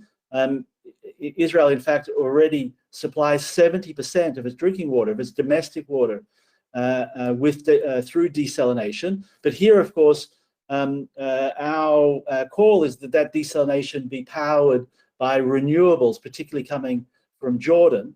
Likewise, the Gaza coast in Palestine has that same comparative advantage because the Mediterranean is roughly 100 kilometers from all of the main population centers, Israel, Palestine, and Jordan. And in that way, the water, desalinated water, can meet the climate adaptation challenge, where we through good science, we're very fearful of a 40% reduction in current precipitation levels because of the climate crisis. And in that way, we create healthy interdependence, where for the very first time, Jordanians have something to sell to Israelis and Palestinians, and Israelis and Palestinians have something to sell to Jordanians. And given the technological advances, these are actually investments which are profitable. Renewable energy in our part of the world, particularly solar, is the cheapest source of electricity production. It's cheaper than any fossil fuel. Desalination is, particularly if it's going to be solar powered, will be the cheapest marginal cost of increasing or meeting the challenges of water insecurity in our region. I want to leave it there to allow others to expand, but what we're seeing is that we are seeing that the private sector are keen to advance these investments, and so building on the good science, building on the opportunities that the private sector sees, we are seeing governments are talking, governments are discussing, and are trying to build consensus, at least on meeting these water and renewable energy targets. Okay, thank you so much, Gideon, and we'll try and get back to you about some of the challenges politically to maybe reach that consensus, but really, really good points. So Irene, if we can go to you next. So your responses to that, overall question, and then maybe some points you would like to make. Yes, so thank you, Karen. Thank you for the nice introduction, and thank you for the organizers for inviting me to this panel. So as Karen has already mentioned, I am here today representing a very specific program, so the Nexus Regional Dialogues program, which is co-financed by the German government and the EU. And I'm also here representing the GIZ as one of the implementing agencies of that program. So from this very limited perspective of an implementing agency, I'm not going to make a statement on how science should change. I don't think I'm in the right position to do so, but what I can do is I can share some insights on how at an implementing level, when the science is translated into data and then channeled through decision support tools, so in what context those tools are being used, what challenges do we see in using those kinds of tools on the ground for policymaking, integrated natural resource management, and what opportunities we see. So the main message I want to make is that decision support tools, such as hydrological models, for example, they need to be developed together with those that are meant to be using them, and ideally also involve, so the development should ideally also involve those that are going to be affected by the policies that are resulting out of these decision-making processes. This is important if we want this data to be used in practice, so if we want it to be synthesized and actually translate into policies, but also if we want this data collection methods and analysis tools to be used again in the future, so for them to be used and applied sustainably. But another point that I would like to make is that these policies related to natural resource management, they happen in very complex socioeconomic situations, and often also in situations where there's acute and very short-term emergencies, which, although I don't want to represent now a policymaker's perspective, but I think it's also important to mention to understand why sometimes some policies are made at the expense of sustainable or of natural resources. So I would like to illustrate these points with an example of how the water allocation planning tool, WEFE in short, has been applied in two different cases with the support of the GIZ. One case was in Jordan and another in Tunisia. Two different approaches were used to introducing these tools with different results. So I will just simplify it. I'm not going to go into the details. But in Jordan, for example, this dates back to a couple of years now. I didn't work on this project directly, but I was involved in the bigger water program at the time. So the idea was in Jordan, a very water-stressed country. We really heard the statistics from the last two speakers. The idea was to introduce this tool, this allocation planning tool, to have a transparent mechanism to justify water transfers between governorates and for different usages of water. So the approach that was taken was the project outsourced the development of the tool to an external consultant that came from Germany, that of course had in its contract also to develop this tool and to also provide capacity development measures for the staff of the ministry. In this case, it was the director on the National Water Master Plan at the ministry. The tool was developed. It showcased very nicely the water balance of the country, comparing water supply to the different, consumptions of the resource. But what we ended up seeing in reality is that it became more of a knowledge management instrument rather than a policy-making tool, because what we saw was that it didn't involve enough of the stakeholders that were affected by the policies that was supposed to result out of this tool. So the idea was that it would allocate water transfers between the different governorates. Nobody was represented from the governorates in the development of the tool, the process was too centralized. But these lessons learned were not in vain. Actually, the project manager then moved on to Tunisia a couple of years later, and he took the lessons learned with him to the next case study. And in the case of Tunisia, The tool was then used for a very specific purpose with the Nibana Dam, which is a dam in the center of Tunisia. It provides water mainly for irrigation purposes for 4 different governorates in an area that is marked by very high unemployment. It's also one of the governorates is also home to Sidi Bouzid, as we all know. That's the town that had the social unrest lead to a regime change in Tunisia, and then to the so-called Arab Spring region-wide. The region is marked by a population that depends highly on agriculture. And so what we saw prior to the intervention of applying the WEFE tool there was that the organization in charge of the dam allocated water, of course, based on the availability of water in the dam, but also based on requests coming from the governorates. And of course, these were also based on cropping patterns and prioritization, but the data was not clear. It wasn't clear on what grounds requests by these governorates were making on what grounds they were making their requests on. So this tool was this time around applied in a more concerted manner. A national committee was set up, represented by the Ministry of Agriculture, Water Resources and Fisheries, but also by decentralized structures. So with representatives of the governorates, of the organizations managing the dam, and the organization in charge of the transfer of water. And this time around, each committee member was asked to nominate an engineer to form a WEFE working group. And the tool was this time around really developed with all the different stakeholders involved in the allocation regime. Okay, I might just, because I am conscious we need to go to the other speakers as well, Irene. So can you just finish up very quickly, and then we'll hopefully come back to you for another response and another question. Of course, sorry, yeah, so I ended up going into much detail after all. So basically the point was, this time it was a much more participatory development process that took into account vertical governance structures. So it was not just centralized within the main institution in charge of it, but it really involved all the different actors. And it led to policies that were actually then implemented on the ground with the decision to take this approach and to spread it towards countrywide for the different dams in the country. But I guess I will leave it at this stage, and then. Yeah, we might, and hopefully we'll get a chance to go back to you to maybe expand on some of those points.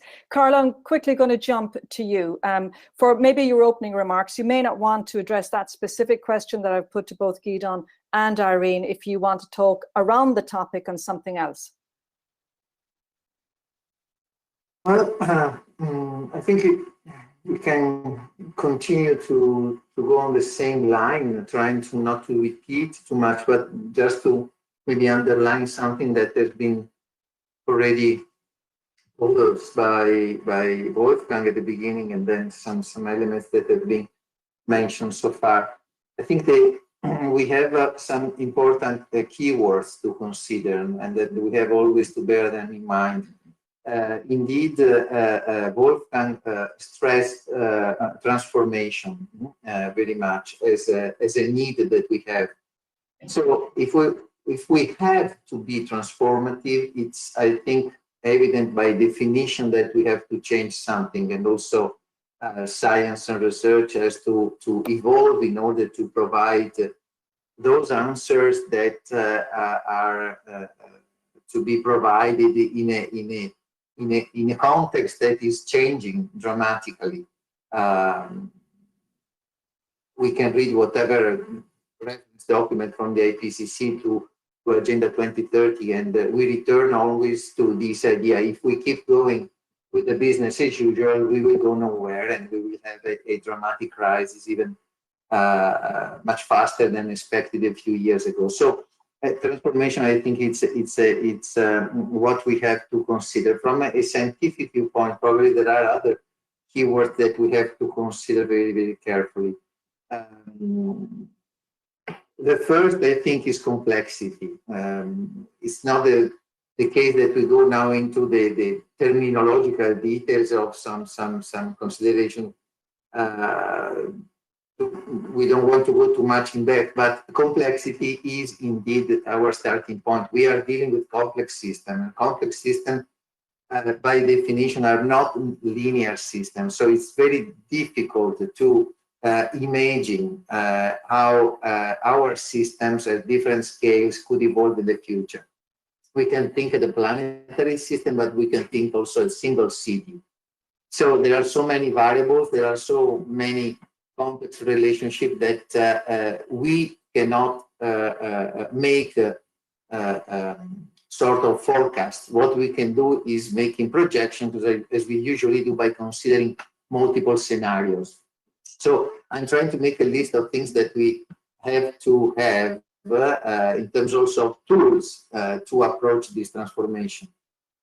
Two more keywords I would like to mention: the diversity of the things.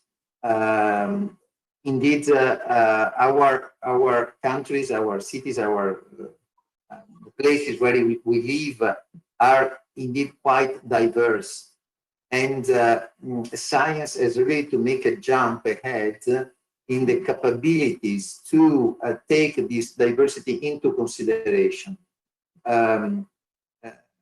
No more average could be a motto here, no? So, which is a classical approach that we adopt also in economics. We simulate the behavior of a whole country where China has a single value for an environmental variable, for example, which is something that should not happen in the future.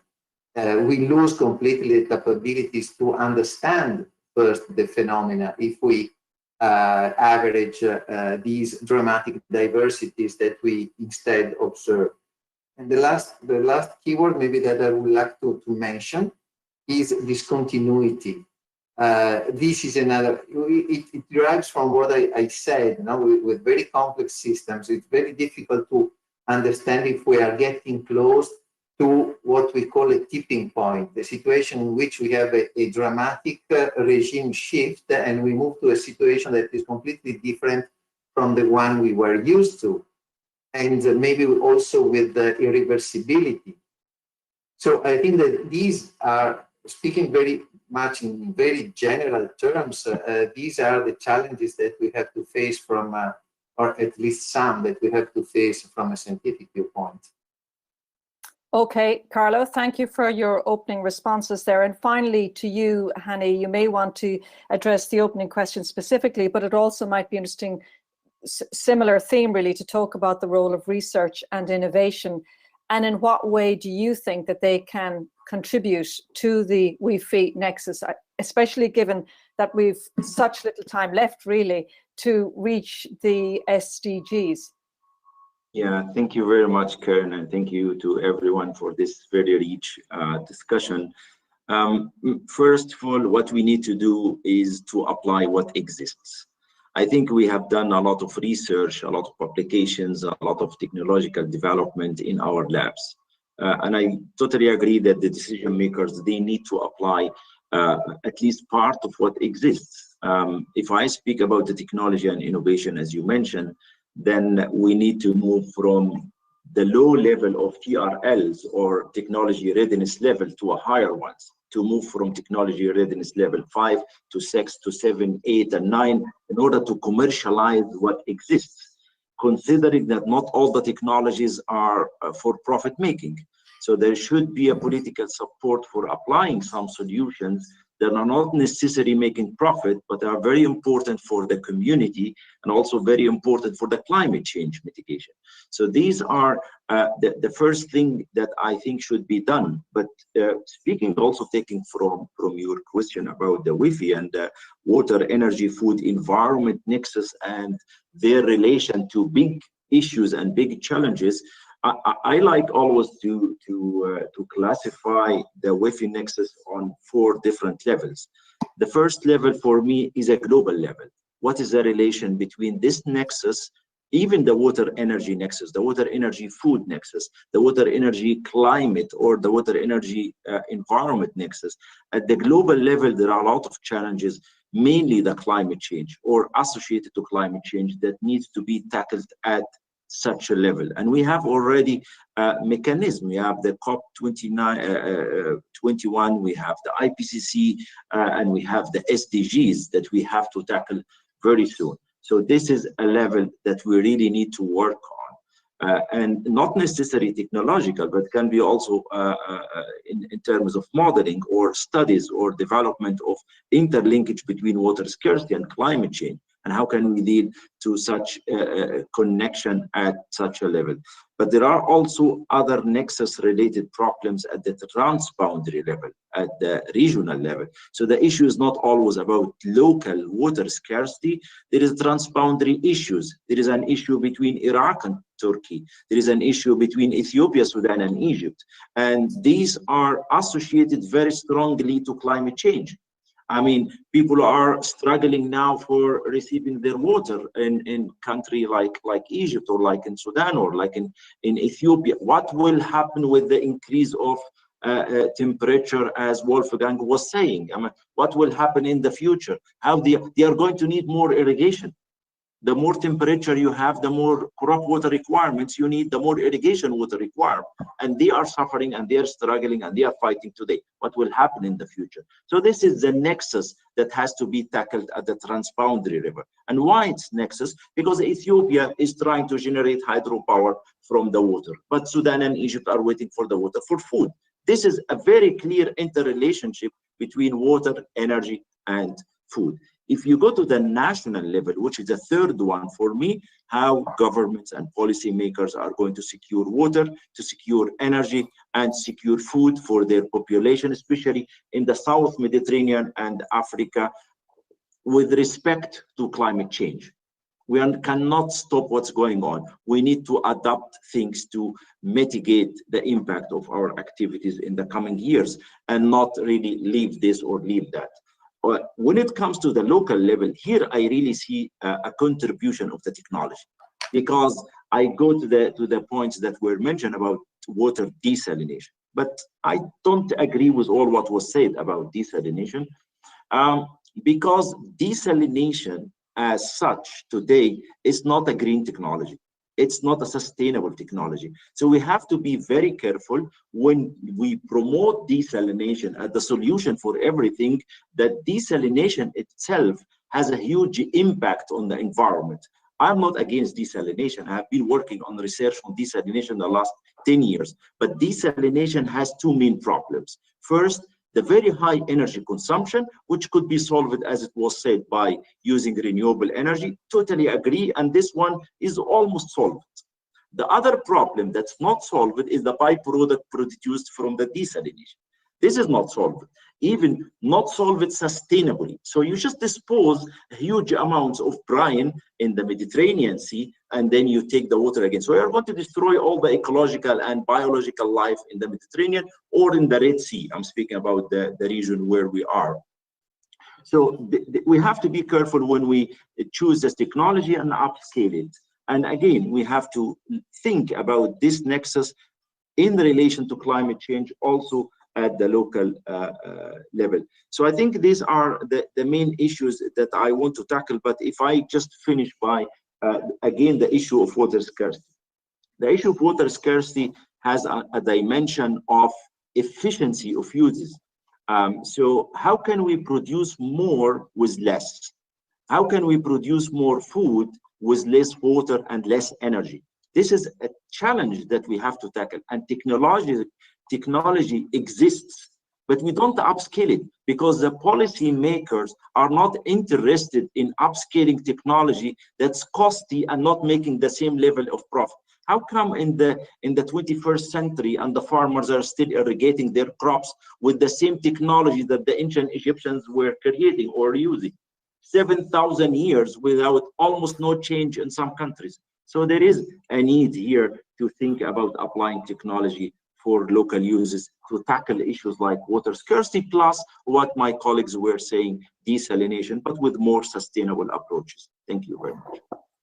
Brilliant. Thank you so much. Excellent. All of the points that you have touched on. We are getting questions in as well from our attendees watching online.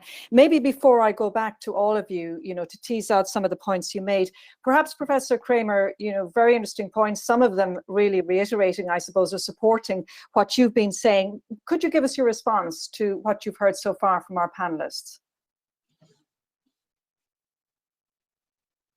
I think you're muted, actually, it seems. Are you? I think you're muted. Can you unmute yourself?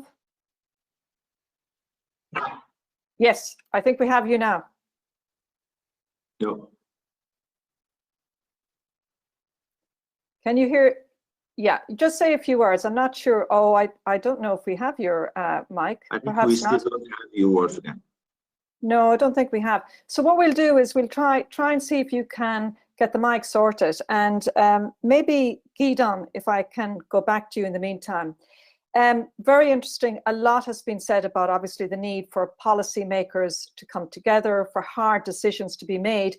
In your opening presentation, you talked about the fact that there are solutions, it seems, in different countries in your region. So, but politically, I would imagine, extremely sensitive and difficult to get consensus. How do you get that kind of consensus, especially too because it's transboundary, which Hani has touched on as well?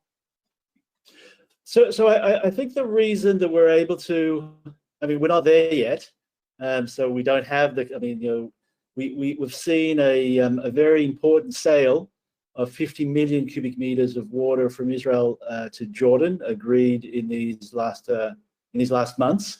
And I think that's a measure of how water is moving from the Mediterranean desalination to Jordan. That's taking place because I think perhaps, as Professor Kramer has said, we're feeling the climate crisis already. Amman was receiving water 8 hours a week, municipal water. And without that additional purchase of desalinated water, Amman would start receiving water once every 2 weeks this summer. So there aren't, choice is not something that is so readily available. I think also the uprising in Syria and the understanding of at least the connection of the climate crisis to that uprising has really brought also home the message of the nature of failed states, that this is knocking on all of our doors and no one is safe. No one's national security will be safe if we don't respond. And I think the advantage of indeed trying to implement technological solutions, and I totally agree that technology can only be part of the answer, and desalination, as an example, should be the last choice, not the first choice. But for countries of the Eastern Mediterranean, we've already come to the situation where it is our last choice, that there is no alternative other than to heavily rely on desalination because of unsustainable past policies. So given the crisis situation that we're already in, we're seeing political buy-in because of real concern to national security. And I think the linkage between the science, the technological solutions, and the national security considerations are very important to be made. And that then motivates decision makers to move forward. Another example of speaking a little bit of what Professor Sewilam mentioned, absolutely, agricultural practices need to change dramatically, and they won't change if a water scarce part of the world continues to make available water almost free. If the price of water doesn't reflect its scarcity, then there is no incentive for conservation. There is no possibility to employ the technology, drip irrigation, utilizing treated wastewater instead of fresh water to produce food, which is something that the whole Mediterranean will have to adopt. But if we don't get the price right as a critical consideration by policymakers, then we're not going to be able to employ the technologies that help advance the climate adaptation measures that are desperately needed. Okay, Gidon, thank you so much for that. Professor Kramer, I think your microphone should be working now. Can you just reach out to us again just to make sure we can hear you? Can you hear me? I think it may be some issue with the line. So I don't know that we can, maybe tech team behind the scenes, you can see if we can fix Professor Kramer's line.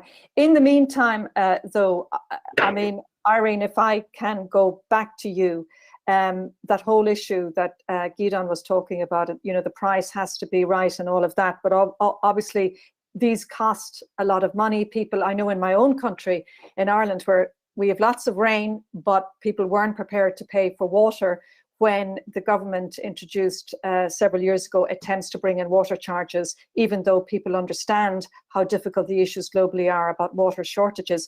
So from your experience, what other factors do you think are necessary for policy built on consensus so that you can get the people on board, consumers on board, and also the decision makers?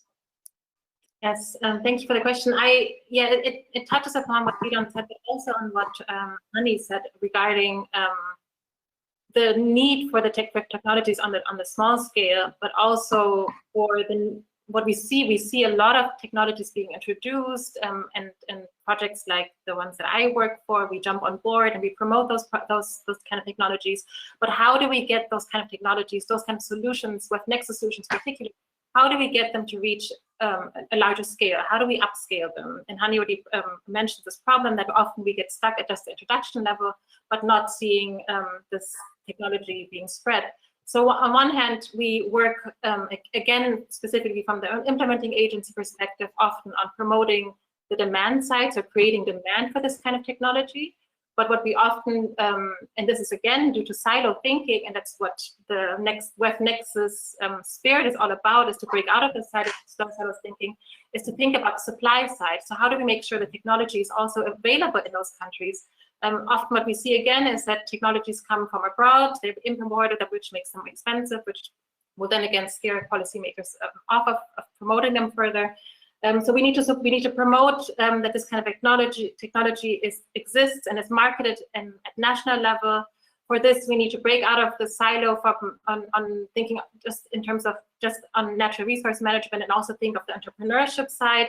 How do we promote more entrepreneurship to come up with these technologies and make them available at national level? And then on the other side, how do we convince policymakers to promote and support upscaling of these technologies? For this, we need to convince them that there are costs related to the benefits that they also aim to achieve. So there are definitely upfront costs that are very expensive for technologies such as solar-powered irrigation pumps. But the benefits that they bring about can also be monetized. And for this, we need the evidence. We need to, and this is again an appeal to implementing agencies, we need to generate this evidence. My program. There's a lot of interference. Everybody else will turn off their microphone just till we identify. Okay, so can you all hear me? Just nod if your heads if you can hear me. I don't know, there were some gremlins in there. Irene, anyway, thank you very much for that. I think you nicely sort of touched on some of the issues that might help in that sense. So Carlo, what I might ask you to do is, for the rest of you, until I go to you, keep your microphones on mute just in case that gremlin reappears. Carlo, if I can then go to you next, because again, you've touched on these issues about the challenge of transformation. But there's an interesting question that's come in from one of our attendees. And forgive me, Shmuel, if I'm mispronouncing your name. Shmuel Yerushalmi wants to know, how can Nexus targets be integrated in social policy and policies to enable the resolution of social and economic problems of countries? Carlo, maybe you can answer that question for us, please, and maybe respond to, yeah, big question. Yeah, big question indeed.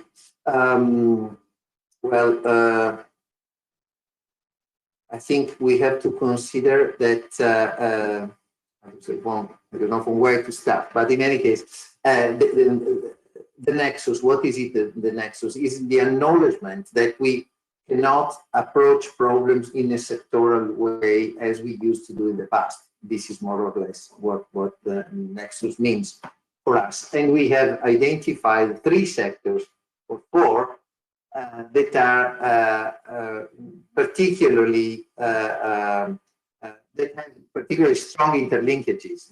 And the water, energy, food, and the environment is it's a declaration of this need. So, in order to proceed in this direction, what we have to do is to have means, approaches, allowing us to take decisions that eventually probably are still sectoral decisions, because probably we have a decision that shall be taken by the Ministry of Agriculture, for example, okay? Because we do not have a ministry for the WEFE, okay? So what we have to do is to guarantee through this approach that we call the nexus, that we have the possibility to explore the consequences of decisions that we take still in a sectoral manner in several other important sectors. In order to do that, we need to have a matrix. So we need to measure the consequences of our decisions in different sectors, even out of our competencies. I return to the example of a single ministry, okay? So, and this is something that, of course, we should not approach with a trial and error approach, but we should be able to anticipate. I said before, we cannot make any forecast in such complex system, but still we can make projections of the expected consequences of our decisions. So this is what we have to do. We have to have a set of metrics allowing us to anticipate the expected changes in several different dimensions and support our decision in a way that we can obtain and meet the sectoral objectives, having possibly a series of positive side effects instead of negative side effects as we were used to see in the past. I think that climate change sciences taught a lot to all of us how to approach this. If we think at adaptation, for example, the studies on adaptation are in fact about this, and the balancing between mitigation and adaptation is again about this. So our capabilities should be really to have a system of coordinated actions, and each of these actions should have a clear perception of what are the propagation of side effects that each of them will generate. And in order to do that, we should have a matrix, as I said, and one example is the SDGs. The SDGs, 17 SDGs with under 70-something targets and indicators, is a system that we can adopt for this in many circumstances. In some cases, they are too generic, they are difficult to calculate, etc. But something similar or an evolution to this can provide us what we need. So a systematic assessment of all the main dimensions of the problems and a way to understand how our decision propagates effects. Okay, Carla, thank you very much for that. I'm going to very quickly go to you, Hani Sibilam, maybe for your responses to probably what's going to be time-wise our last question. It's come in from one of our attendees watching online, Shlomo Wald. So Shlomo wants to know, don't we have communication issues transforming data from scientists to policymakers? Scientists choose the easy way by presenting certain ways for progress instead of checking options. He cites two examples. Why deny fourth generation SMR, which I believe is nuclear technology, correct me if I'm wrong there, and promote just renewables? Improving efficient water, food and energy use is evident, but this policy is not effective to most of the world that suffers from scarcity of these commodities. Hani, is that question okay for you to respond to? And if you could unmute yourself, please. I will do my best to answer it, but thank you for the question first. Yes, there is a there is a communication issue in both sides, from the policymakers reaching out to the scientists, and also from us as researchers of presenting and selling our ideas and bringing our ideas into practice. So it's not enough just we publish or patent something without being able to adapt it to the implementation. I'm not going to go in the nuclear issue because it's away from my field of expertise to comment on that, maybe one of the other colleagues, but at least in our technology related research, yes, there is a lot to be done in terms of communicating our research results and simplifying them and making them available in a way that decision makers can capture and understand and apply. So communication, yes, confirmed from my side that it's both ways a problem. But also I would like to tackle the issue, and one of the questions that was about the relation between the nexus and the socio-economic aspects. Yes, I think we need to work more on that, how the nexus will help poor farmer, for example. There is definitely many ways to help the poor farmer if you introduce new technologies for the farmer that's based on integrating technologies to water usages like hydroponics and aquaponics. I know it's not a technical session, but there are many new techniques that can help the farmers to maximize and increase their productivity, but it needs building the capacity of the people. So it's not just you provide them with the technology and then turn the key and they go ahead. It doesn't work. You need to take their hands, you need to train them to build their capacity. So there is a capacity building step missing here between the technology available, even if it's commercialized, and the users who should be working on applying them. Before I finish, because I also have to run to another very important meeting like this one, I will just have some concerns about what Mr. Gideon said regarding seeing the water as a good or seeing the water as charging people for water. I have some concerns about this philosophy and this concept. We need to be very careful of start exporting and importing water in its physical sense, because exporting and importing water in its virtual sense happening since many years. We export food products and we import food products, and in each kilogram of these food products, thousands of liters of water was used to produce it. So, but start selling water is something that cannot be easily promoted this way. It has to be studied very carefully, and we have to understand the consequences.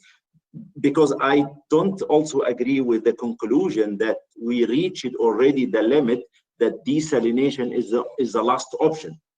I don't think we reached the limit. There is a lot to be done, even in the countries you mentioned, in Jordan and other countries, regarding increasing the efficiency of water use first before starting talking about selling water. We need to promote and give the people incentive, because selling the water is just punishing the people.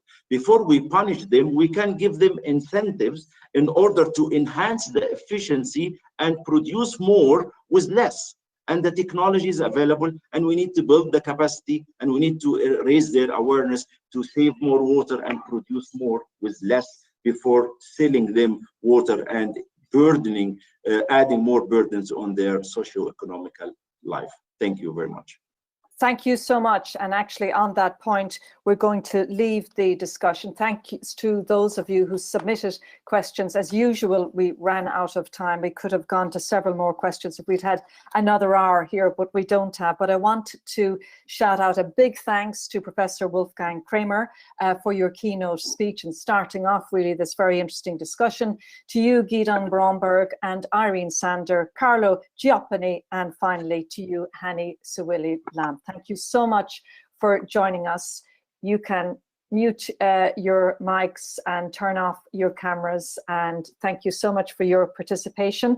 And for those of you who are staying with the conference for the rest of the day, don't forget there are poster and breakout sessions coming up after this. So do check out your program as well to make sure that you get to be across all of the poster sessions and the breakout sessions as well for the rest of the day, and of course for the rest of the conference as well tomorrow. It's been my pleasure moderating this very interesting debate. I hope you enjoyed it as well, and I hope that I will see you again sometime in the future. From me, goodbye.